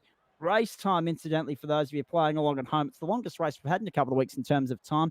1 hour, 5 minutes, 40 seconds, but worth every single penny and the price of admission. Let's bring these three in for a chat post-race here, because, my goodness, there's plenty to dissect in all of that. We're getting pretty used to these three being the top three, aren't we? I mean, it's been a common occurrence now. 2 weeks on the trot, they're the top three in the championship. You expect the cream to rise to the top at this point of the season, but this is becoming very predictable. I want to start with Dylan Rudd firstly. And Dylan, a case of what might have been, mates. I mean, seriously, that could have been second. It could have been third. You had to really work hard for that one tonight, mate, but eventually you found your way back to the top spot and continue your winning streak, continue to put each and every finger on the championship title now, mate. Yeah, thanks. We didn't have the pace in qualifying. Just couldn't put it together. So yeah, I noticed Rehan and I think it was Dylan. They short fueled in the first stop. So yeah, thought we'd get him back in the second stop, but got caught up behind Ben Morris for a couple of laps. So lost a bit of time to Rehan. And then, yeah, I think Rehan had to save him a little bit of fuel in the last end, which made me able to catch up to him and make the pass. Heart must have been in your mouth when you put it in the dirt there, mate. What happened? Yeah, it's drove in the dirt. Pretty simple. Well, to be fair, Rehan wasn't making it easy for you to try and make an overtaking maneuver. You tried to go to the outside. You were just a little bit too wide. Yeah, with on the tires, a fair bit of tire wear, but just didn't have the grip trying to go around the outside on a couple of the corners. What do you put it down to tonight, Dylan? Because I mean, we were sitting here trying to go through the different equations and the rigmarole as to why you weren't just pulling away as you normally would. You took the lead on the first corner, but the field kept you honest tonight. What do you put that down to, mate? I I didn't do as many laps as I would have liked around here practice in the first place, but yeah, obviously all the other guys are fairly quick tonight, so yeah, Rehan was fast and Ben Morris and Dylan, so yeah.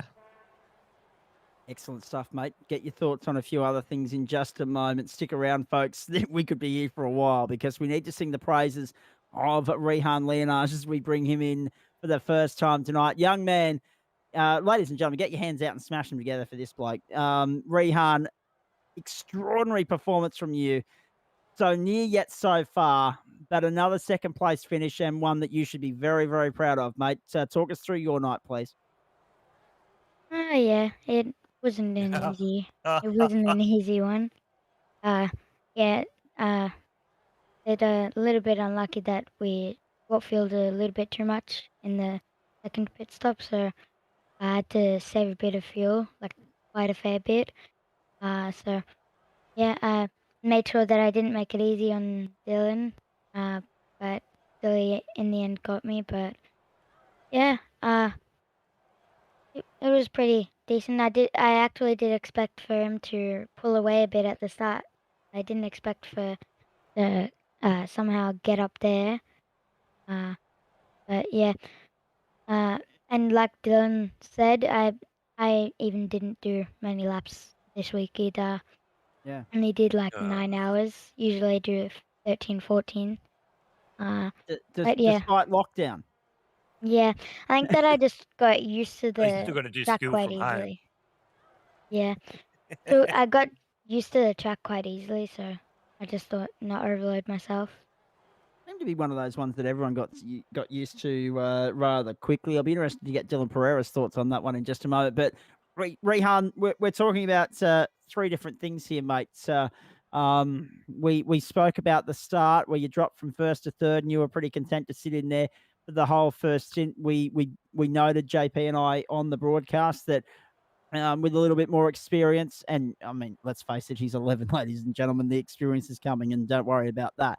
But with a little bit more experience, you could have been a little bit more aggressive off the start. You can argue that, but on the other hand, it's not going to be one in the first corner as well. So, but then just talk us through your mindset when Dylan went off the road there, because we weren't sure what happened to you, whether you copped a slowdown for something or whether you thought that there might have been an issue with Dylan going off the road that might have been caused by you, because we saw you redress and we're a little bit perplexed by that, if we're honest. Just talk us through it, mate. Yeah. Yeah, I just thought that I squeezed him out a little bit too hard, so just thought rather than risking a penalty, just redress it. Especially that late in the race and this late in the championship, we don't want any penalties. Yeah, didn't want to risk it at all. A different mindset to what I'd have, I tell you. Well, exactly. Yeah. Again, he's 11, Kisby. He hasn't got enough mongrel in him yet. Not enough mongrel in him yet, but it will come. Trust me. He'll learn from the old boy, because we know that as calm, cool, and collected as Lassiv is, he's a fierce racer as well. We were just aghast at him redressing, because we couldn't see any reason for it. Because Dylan had lost it himself. There was no contact, and then we thought, hello, why is he redressing? As we just said, it comes with experience and get a little bit more of that mongrel, as you say, but for want of a better word. Well, it's the only word that I'm allowed to use on broadcast at this time of the night. Yeah, mate, there was that. I came in late, young Rehan, and as you know, I'm not a Holden supporter, but Zach and I did comment on it. It was one of the nights that we were rooting for a Holden to win with you out in front. So absolutely fantastic driving, mate. Now, on that note, can we come back for a moment and address that redressing issue from the other side of the coin? Dylan Rudd, were you surprised by that? Yeah, I was a little bit. So I don't know if Rehan went off himself because I couldn't see him on the inside. So I'm No. not sure if he might have cut that corner a bit too much. But yeah, I was a little baffled by it myself. Yeah, we didn't ask you first because we wanted Rehan's reaction first. Yeah, 100%. But however, can I just say at this point in time, Rehan, congratulations, mate. It might only be second in the race, but with pole position, you get the 5 bonus points. Therefore, you are the youngest ever winner of an RSRA Super Series round in history, mate. We've talked about you winning a round in the development split and the development series before, but this is, you know, the next step up. This is a huge degree of difficulty, and it's a degree of separation. With no disrespect to the V8 T2E series, of course, but this is, you know, next level stuff. So congratulations on that, because you get the round win as well, mate. And can I just ask, as you acknowledge that, to talk us through qualifying as well, because that was exceptional pace from you. Yeah, thanks. Yeah, just tried to get a good lap in first lap, just while there wasn't really much traffic. As you go more towards the end of the qualifying, you get people trying to really get their last few laps in, so they're trying to get that draft and everything, trying to get track position. So just thought get a banker in first, and that put me on pole position. I was really actually surprised by that. And then just to be sure with my pole position, I just kept on improving it more and more. So I had like another 10th in it, but couldn't get the whole entire lap together. I think that my opt was like a 19:02 or something. Yeah. So, yeah. How casually there does he say, that there is another 10th in there? Come on. I know it's. But can we address two things here? One, the short fuel, was that just a misread on your part, Rehan? No, actually, that was our strategy a little bit to get track position, get some clean air, and smash out some laps while we could with the last little bit of the tires, and then pit a little bit earlier. And obviously, we would have to like lose a bit of time in the pits just to fuel up enough. But because we had the clean air, we didn't actually lose any time by underfueling. So our strategy actually worked better than we actually planned it. Oh yeah. no, mate! I'm more mean on the second stint there, because you mentioned about having to save fuel on the run home. Oh yeah, that one. Yeah, underfueled a little bit too much, or not really, but used a bit of fuel on the first few laps of that stint with the really fresh tires. Like smashed out 2 laps in the 19s. I think that used quite a fair bit of fuel, so yeah, had to back off quite a bit. Had to save about 200 mils in the last few laps on each of them. Yeah. Oh, he's got it down to 200 mil. Oh, come on, Rick. I know. 119.78 played 119.79. So Rehan gets the fastest lap of the night as well. Oh, there we go. I mean, there's no bonus points for that, but it's well worth pointing out regardless. He did that on fresh tires early in the final stint. I mean, I'd love to be able to sit here and just watch the replay again, Kisby. That was one of the best most action-packed races we've seen. Quick comment from Dylan Rudd on the traffic factor, mate, because you were talking about not being able to get a lap in qualifying. Was that a factor of traffic or just not hitting your marker? That was just me not putting the lap together. I don't think even if I put my optimal lap together, it still wasn't good enough for pole. So yeah. Stay there, guys. I've been neglecting Dylan Pereira. I don't want to neglect him any further. Let's get Dylan in at this point in time. And this is good for the championship, mate. I mean, yeah, okay, Rehan creeps away a little bit further in the battle for second, but you're consolidating third rather nicely. Another podium. Well done. Yeah, thanks, Zach. Got what I wanted from this race. Really happy to consolidate on the championship. Didn't quite have the pace of Rehan and Dylan in the end. Phenomenal drive from Rehan. a great pace and great maturity as well. And and I knew that was coming from practice. He was amazing all week long.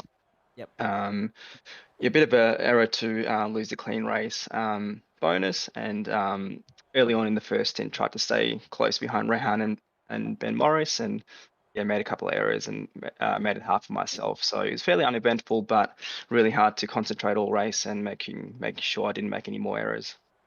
On the subject of clean races that you've just mentioned there, let's just point out that Jamie Dyke and Alan Dawson were the only clean races tonight, and everyone classified in this field, as I mentioned.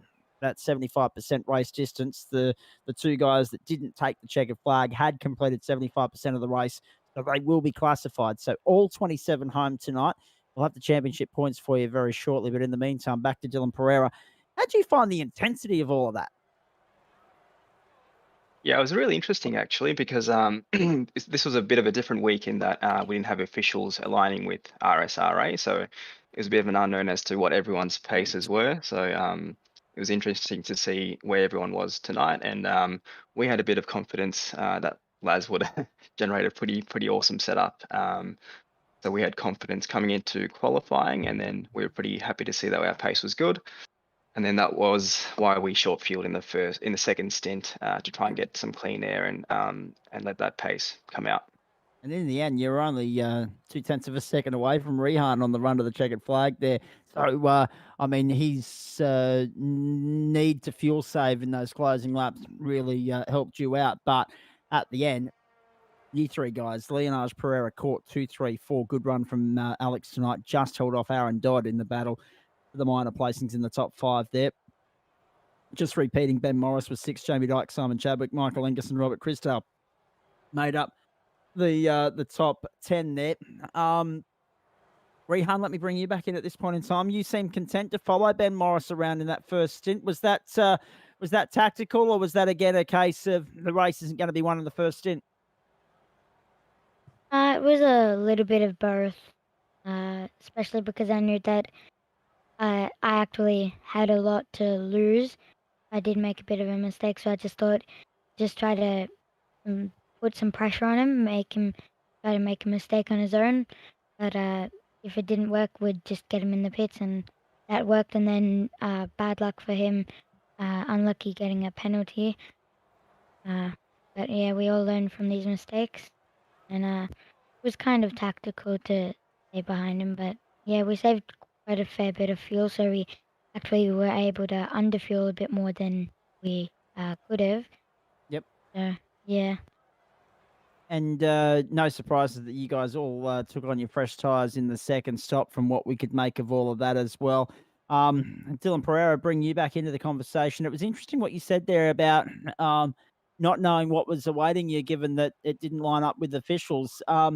Is it more challenging when the calendars don't align because you can so easily join official races, or is it a situation where you have to then make an effort to set up a practice server and do your own thing?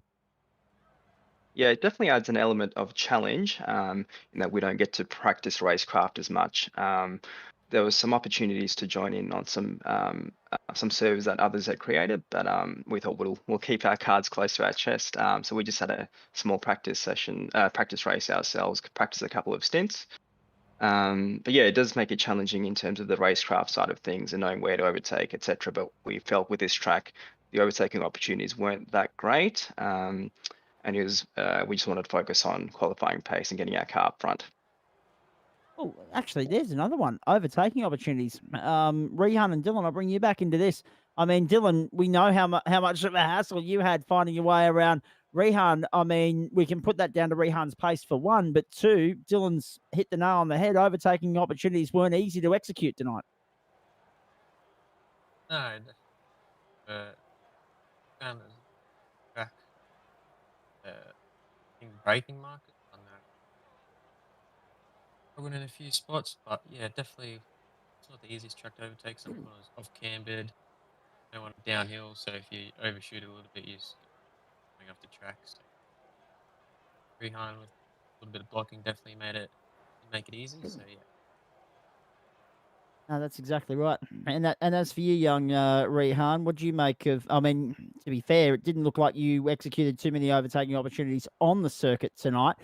So was that again just the lay of the land, the luck of not being in a position to have to try and be aggressive, or was it just a situation where, again, what the boys have been saying here about not having many legitimate safe overtaking opportunities, that was something that you took into consideration as you planned your well, you laid out your plan of attack, I should say.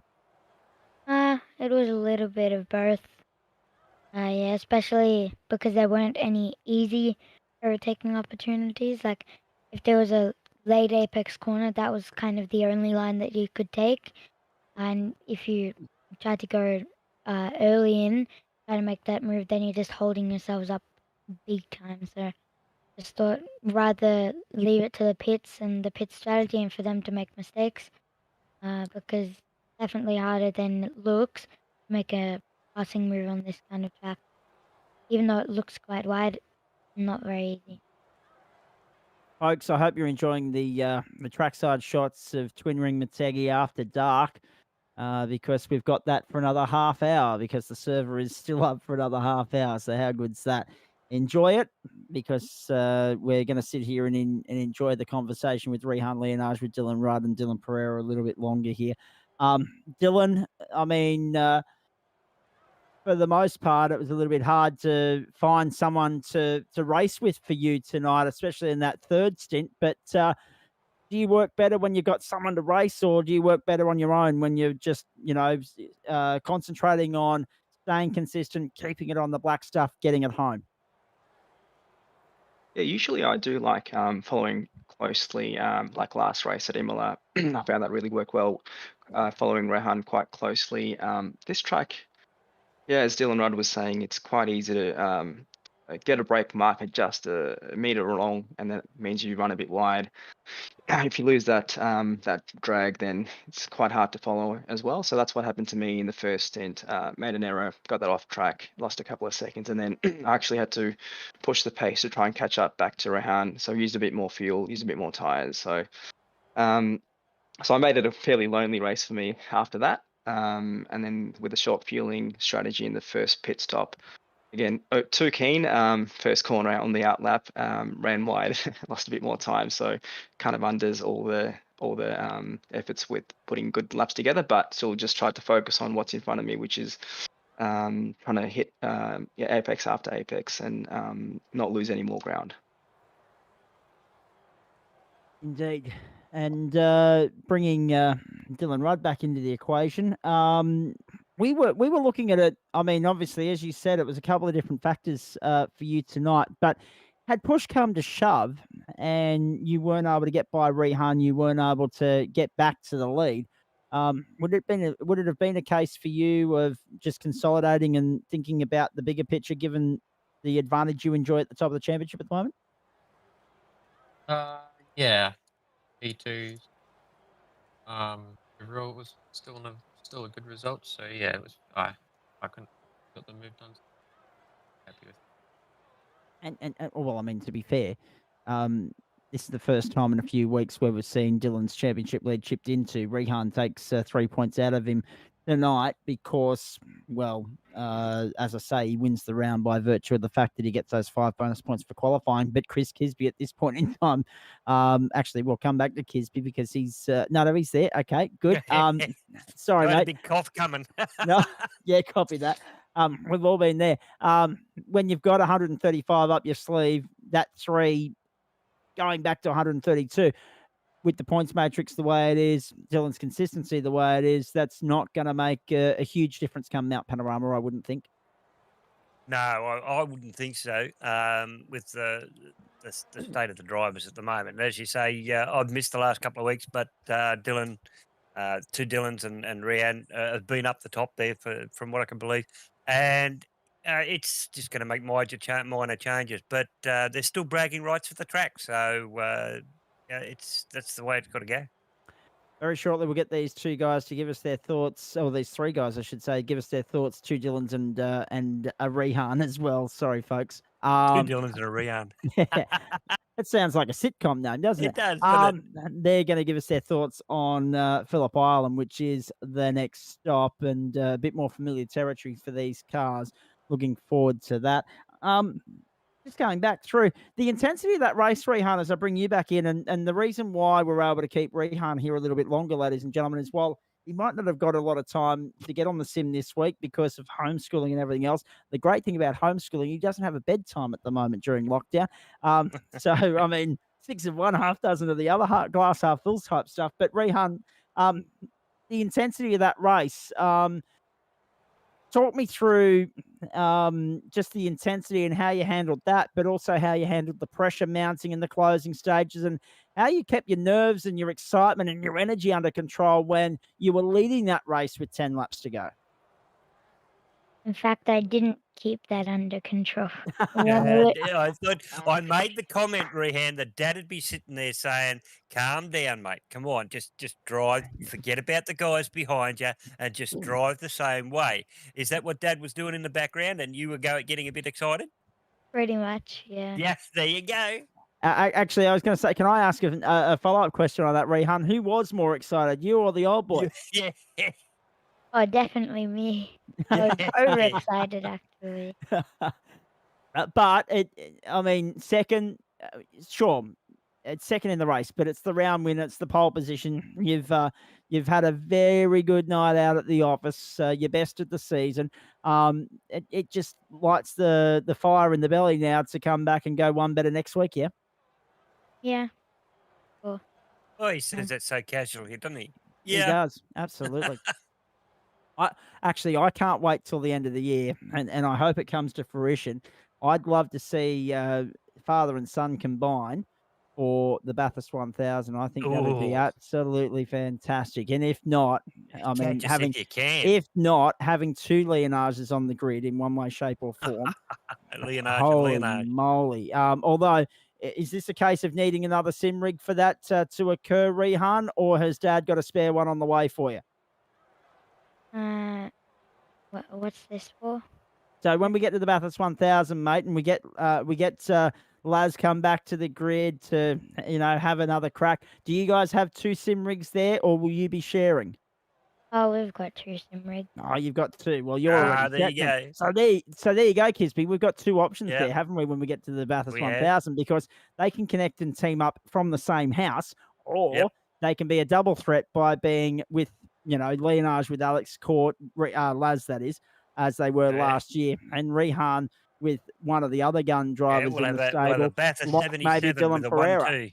Yeah, so that's just tantalizing stuff. When we get towards the end of the year, ladies and gentlemen, December, we will have the real world one's not looking like it's going to go ahead this year. It's clinging by a thread at the moment. But the SimWorld one for SimShed Broadcasting, Goodyear Auto Carolina, Nationwide Technology Systems, all our sponsors, that is going to be on in December.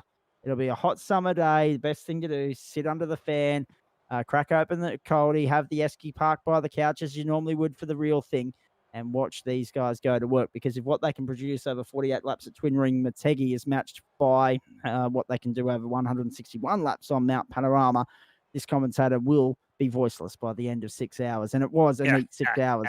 Last year, we got it run. He just made it through one enduro. Yeah, I know. Tell me about it. I like that they're spread out, Kisby, I have to say. Yeah. I'll talk to you about that off air. But in the meantime, Dylan Pereira, business end of the championship. What's the plan of attack for the next 2 weeks? Before we talk about Phillip Island specifically, what's your game plan, your attack to cement third position? I mean, second is a possibility still, but let's talk worst case scenario for you, which is probably third.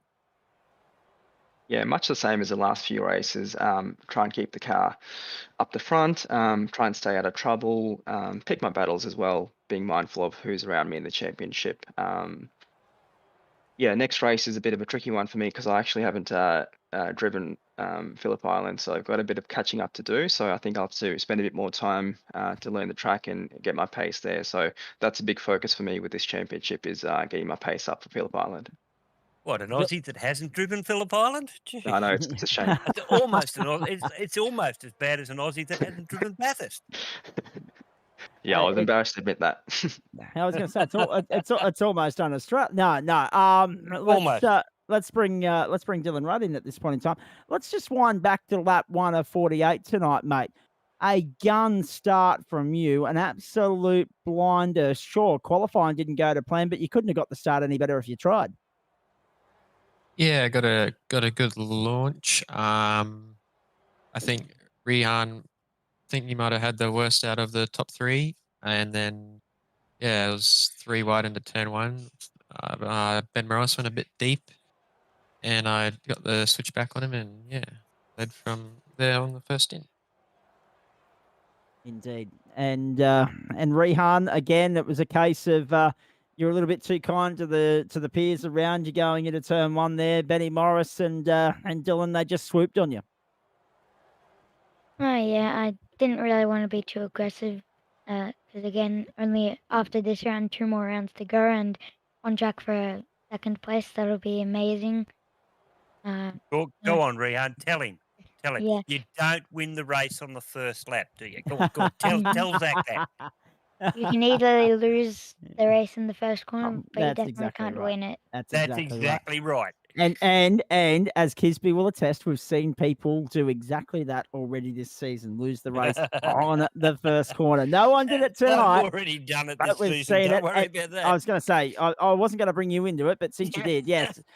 Case in point. No, brilliant stuff. Boys, let's have a look at the championship as it stands after this round. If our producer, Superstar JP, is back in position, there it is. 1,507 for Dylan Rudd. He's cracked the 1,500s, leaving everyone behind, and the 1,400s as well, I might add. Rihan Leonage, 1,375. So again, that's what I said. 132 points is the advantage. It was 135, but Rihan picks up the round win and narrows the margin ever so slightly. But again, Dylan Rudd has at least 4 fingers on this championship at this point. Dylan Pereira, 1,351. The gap between 2nd and 3rd, 24 points and 25 points from 3rd to 4th. Both big margins when you look at the points matrix of this championship. And then 55 points back to Matthew Scholes, who is under a little bit of pressure from Peter Crossingham. Just 4 points separate them at the moment. And when you look at the results tonight, Crossingham and Scholes did get the better of Crossingham. That's a positional change there. Scholes has got the better of Crossingham tonight to move up into 5th position. Crossingham down to 6th. Alex Court, 12-17, has got past someone there because I think he was 8th coming into the round. But 12-17, 12-07 for Aaron Dodd, Simon Chadwick, 12-05, and Dean Reddit, 12-01. Then over the page, Jen Alessi at 11.80, Craig Schultz 11.66, Alan Dawson 11.42, and then Brian Cooper 11.37, Lindsay Hobbs 11.28, Sam Noble 1,073, Mitch Campbell is just 4 points back there. So again, look at that battle that's forming between Dawson and Cooper, just 5 points, and 10 points back, or 9 points back to Lindsay Hobbs. 4 points again between Sam Noble and Mitch Campbell. Look who's lurking in the shadows there, Sean McNamara, of course. Case of what might have been for him tonight, because he finished down in 16th after that collision with Benny Morris. But McNamara's looming, lurking, and will be hoping to get back up to 16th, maybe even 15th if one of these guys falls short in the next couple of weeks. Chris Barnes, 1,014, Hayden Norris, 1,002, and that takes us back to 20th position. We'll let that points leaderboard keep scrolling there. We are talking to the top 3 in the championship. We are talking about the final 2 rounds of the season on the back of a very intense 48 laps tonight. Let me get your thoughts on one thing, the bleedingly obvious thing that I've left behind so far, ladies and gentlemen, night racing. Dylan Rudd, let's get your thoughts on that. Did that sit well with you tonight? Did you handle it? How different is it to racing under the clear blue sky? I was definitely struggling qualifying. I actually had to turn up my brightness in game because I was struggling to see. So yeah, not a big fan of it. No. Bright lights on the car, mate. Now, just for a second there, I did mention that could have been a factor as well, Chris Kisby. That you did. It was one of those things where I just thought maybe it's a daytime, nighttime sort of factor that was seeing him not pull away from the the competition as freely as he normally would. So finally, I actually lend an expert insight that makes some sense and actually turns out to be actually somewhat accurate. That only took how long? 7 months or so that we've been doing this. Dylan Pereira, what about you in the nighttime racing? We only do one a season this year. This season, it's of course Twin Ring Motegi, and it's the shorter configuration. It's one of the shorter configurations. There are 3 different configurations here. One is, of course, the Grand Prix circuit. Then you've got the West and the East. We're on the East tonight, so it's the second of the 3 in terms of length. What do you make of nighttime racing here, mate? Yeah, I'm with D-Rod. Wasn't a big fan of it, to be honest. I found the lights a little bit distracting at times as well. It felt like cars were flashing, but they weren't. But I'm sure it would have looked pretty cool on the broadcast. So that's always a positive. It looked real cool. It looks spectacular. And whilst, as you're seeing from the overhead shot there, folks, the lights don't look, all that. It's not as well lit as somewhere like LaSalle in Qatar, or the Bahrain International Circuit, or Abu Dhabi, or Singapore Marina Bay, or even Sydney Motorsport Park now, to put an Australian twist on it. But it was lit enough for these cars to go racing. In fact, to be honest, looking at it a second time, it's about as well lit as QR. So you wouldn't be able to put anyone without headlights out there, but you'd be able to put these guys out there, and it turned out fabulous on the broadcast. We did make the comment through the broadcast act that we didn't want to be any part of the pit crew that had to touch those brake pads or discs because they were glowing red hot. Exactly, and that always looks spectacular. Rihanna, are you a nighttime or daytime person? It feels like a silly question considering how long you lit this thing for tonight. Yeah. But do you have a preference? I actually prefer daytime, especially on a track like this where some parts of the track are not very lit up at all, and some parts are like a bit too bright. Sometimes the lights actually became distracting, like Dylan Pereira said. Especially on like going under the bridge after the first corner, the lights are almost directly in your eyes. So, so you can imagine what it's like in VR. Yeah. Yeah, I don't envy anyone that was wearing VR tonight. Don't worry about that. Dylan, Rudd, let me bring you back in on that note, because there's another factor here, and it's your peripherals. So it's the things that you would normally see in the daylight that you can't see when the sun goes down and the moon comes up. That's definitely struggled in the first half of the track, whereas not as after turn 1, struggled seeing some braking markers and turning points, which was a bit difficult, but adds to the challenge. Indeed it does. Right. Let's get to some thank yous right here and now, and then we'll get a driver of the night comment from Chris Kisby. I think I know which way he's going to lean already, just quietly, ladies and gentlemen. But that tends to happen after you hang out with someone for a while. You tend to know which. We get to know each other, don't we? Their mindset. Now, Dylan Pereira, you're first up tonight. Who would you like to thank, mate? Yeah, first up, I'd like to thank my team, SimShed Broadcasting, Nationwide Technology Systems, Goodyear Auto Care Warana, Dragon RC, DSL Welding Services, Abruzzi Australia, VR Covers, Cars for Hope, Racing with Autism Australia, Blue Stampede Labour Hire, and of course all the team at RSRA who do an amazing job, and Laz for his amazing support all week. Indeed. Well pointed out, mates, and well done to you tonight. Rehan Leonage, the floor is yours. Thank you. I would like to thank SimShed Broadcasting, Nationwide Technology Systems, Goodyear Auto Care Warana, Dragon RC, DSL Welding Services, Abruzzi Australia, VR Covers, Cars for Hope, Racing with Autism Australia, Blue Stampede Labour Hire. And I'd also like to thank the team and everyone up in the RSRA, race control, and just the booth as well, you guys here. I'd like to thank JP for running the series. I'd also like to thank my dad for being my crew chief and giving us the setups. And I'd also like to thank my friends and family who are watching, and Tim Mulford for recommending me some nice Puma racing shoes. Rehan, you're welcome back in the booth anytime you like. Anytime. So well, politely spoken, and even thanks us for just sitting here and yelling at pitches. It's lovely. It's great, isn't it? Dylan Rudd, the floor is yours. Another race win. I've lost track of how many times we've said that so far this season, but you're in dynamite form.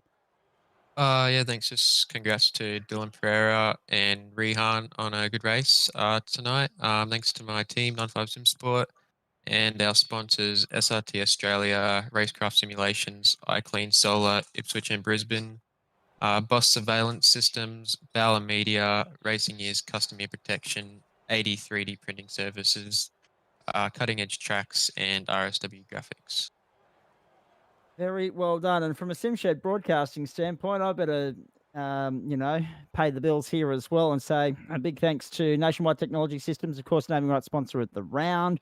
Goodyear Auto Care, Rana, Racecraft Simulations, DSL Welding, Dragon RC, Devon Stove Design, Blue Stampede Labour Hire, and the great people at FU Suicide as well. Remember Matt Davis? He's got that mullet going on at the moment.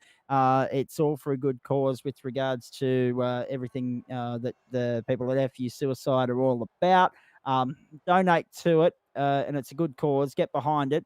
The haircut, the look, it's an absolutely atrocious one. So maybe chip in an extra couple of dollars so that they actually go and get a proper haircut when the month is done and they can get rid of the mullet. SDK Gaming, Truck Cams for Gourmet, and the great people at SimShed Broadcasting, of course. So that was the latest round of the Real Sim Racing Australia Super Series, and what an absolute rip snorter it was. One for the record books, Rehan Leonage, the round winner, Dylan Rudd, the race winner, Chris Kisby, driver of the night. Nomination from you, please. Well, even though I got in here late, the messages from you from earlier that I gathered, it would have to go to young Rehan. Pole position, the way that he handled himself through that race was just impeccable, I reckon.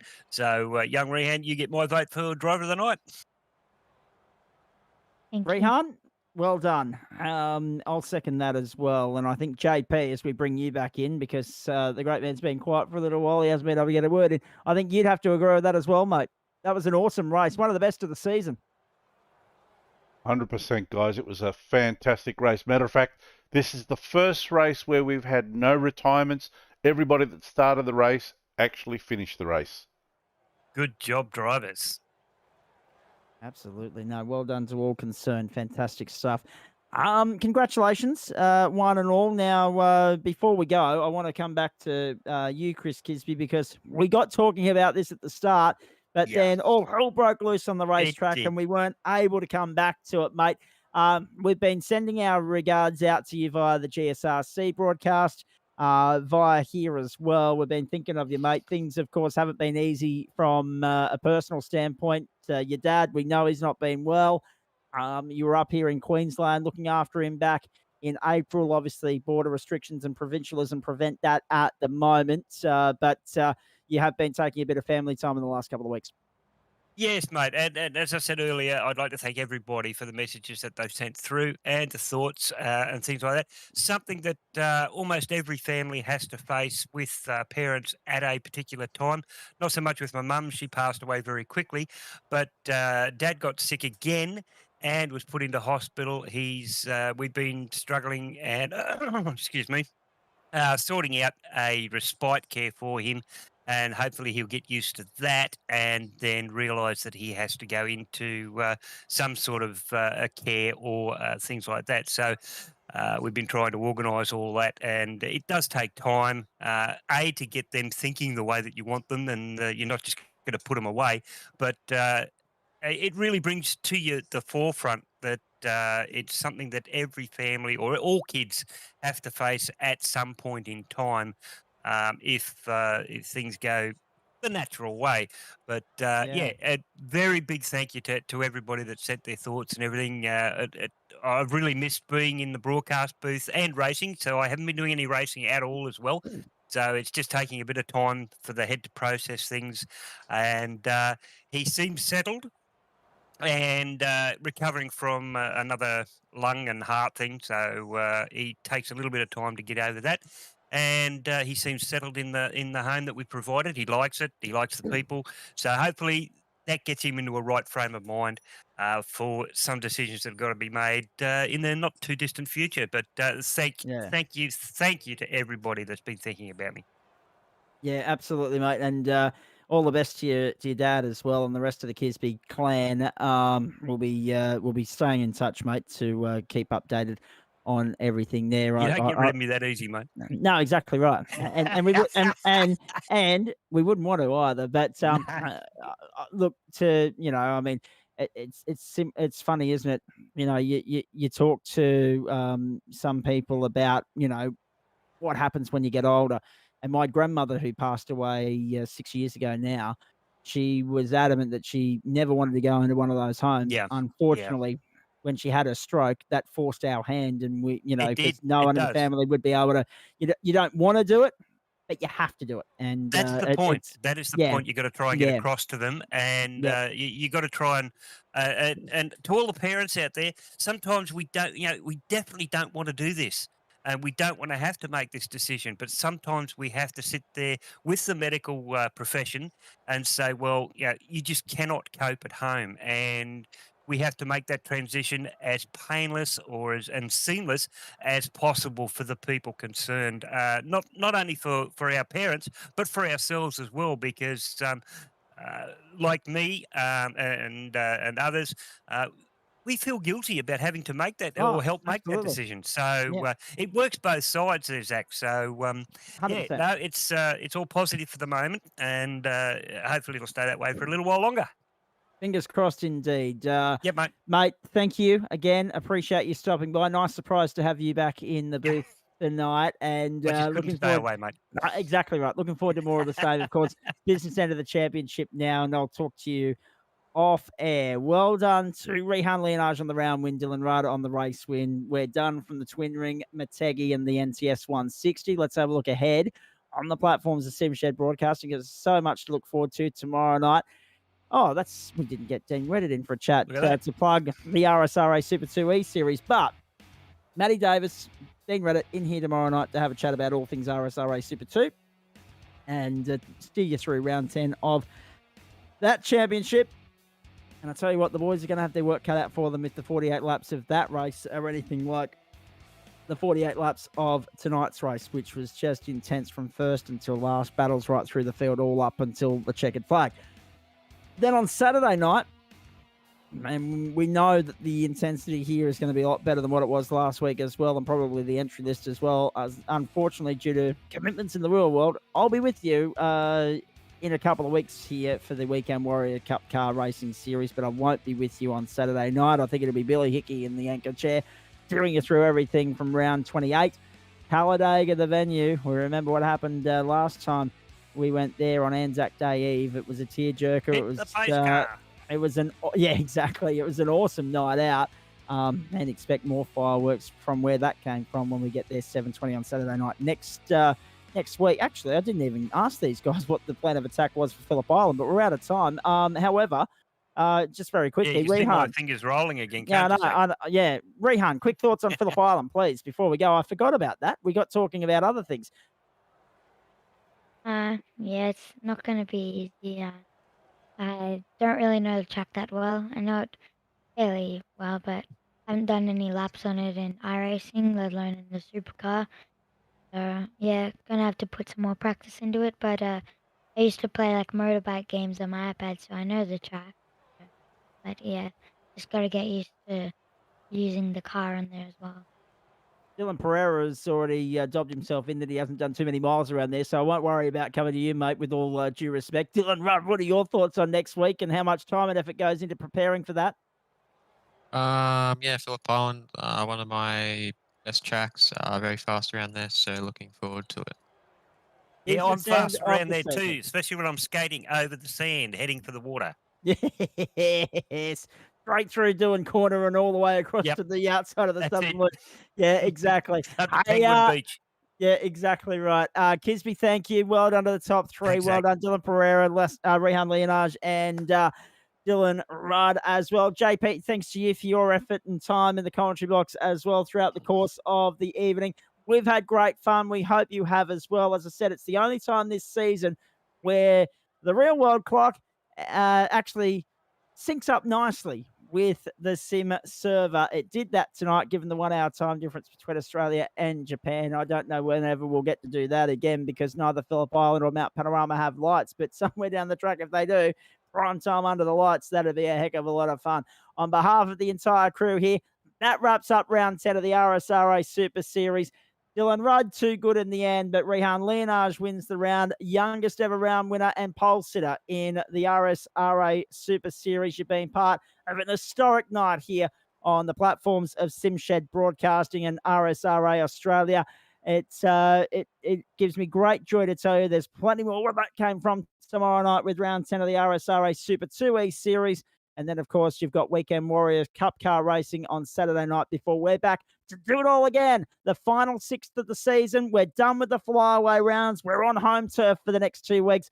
Roll on the gateway to hypothermia next Tuesday night before all roads lead to the Holy Grail, the Mecca, Mount Panorama, on Tuesday, September 7. For now, on behalf of JP, Chris Kisby, and the team, I'm Zach Caben. We look forward to seeing you next Tuesday night and across the rest of the week on the platforms of SimShed Broadcasting with the rest of our great commentary team. Until then, bye for now.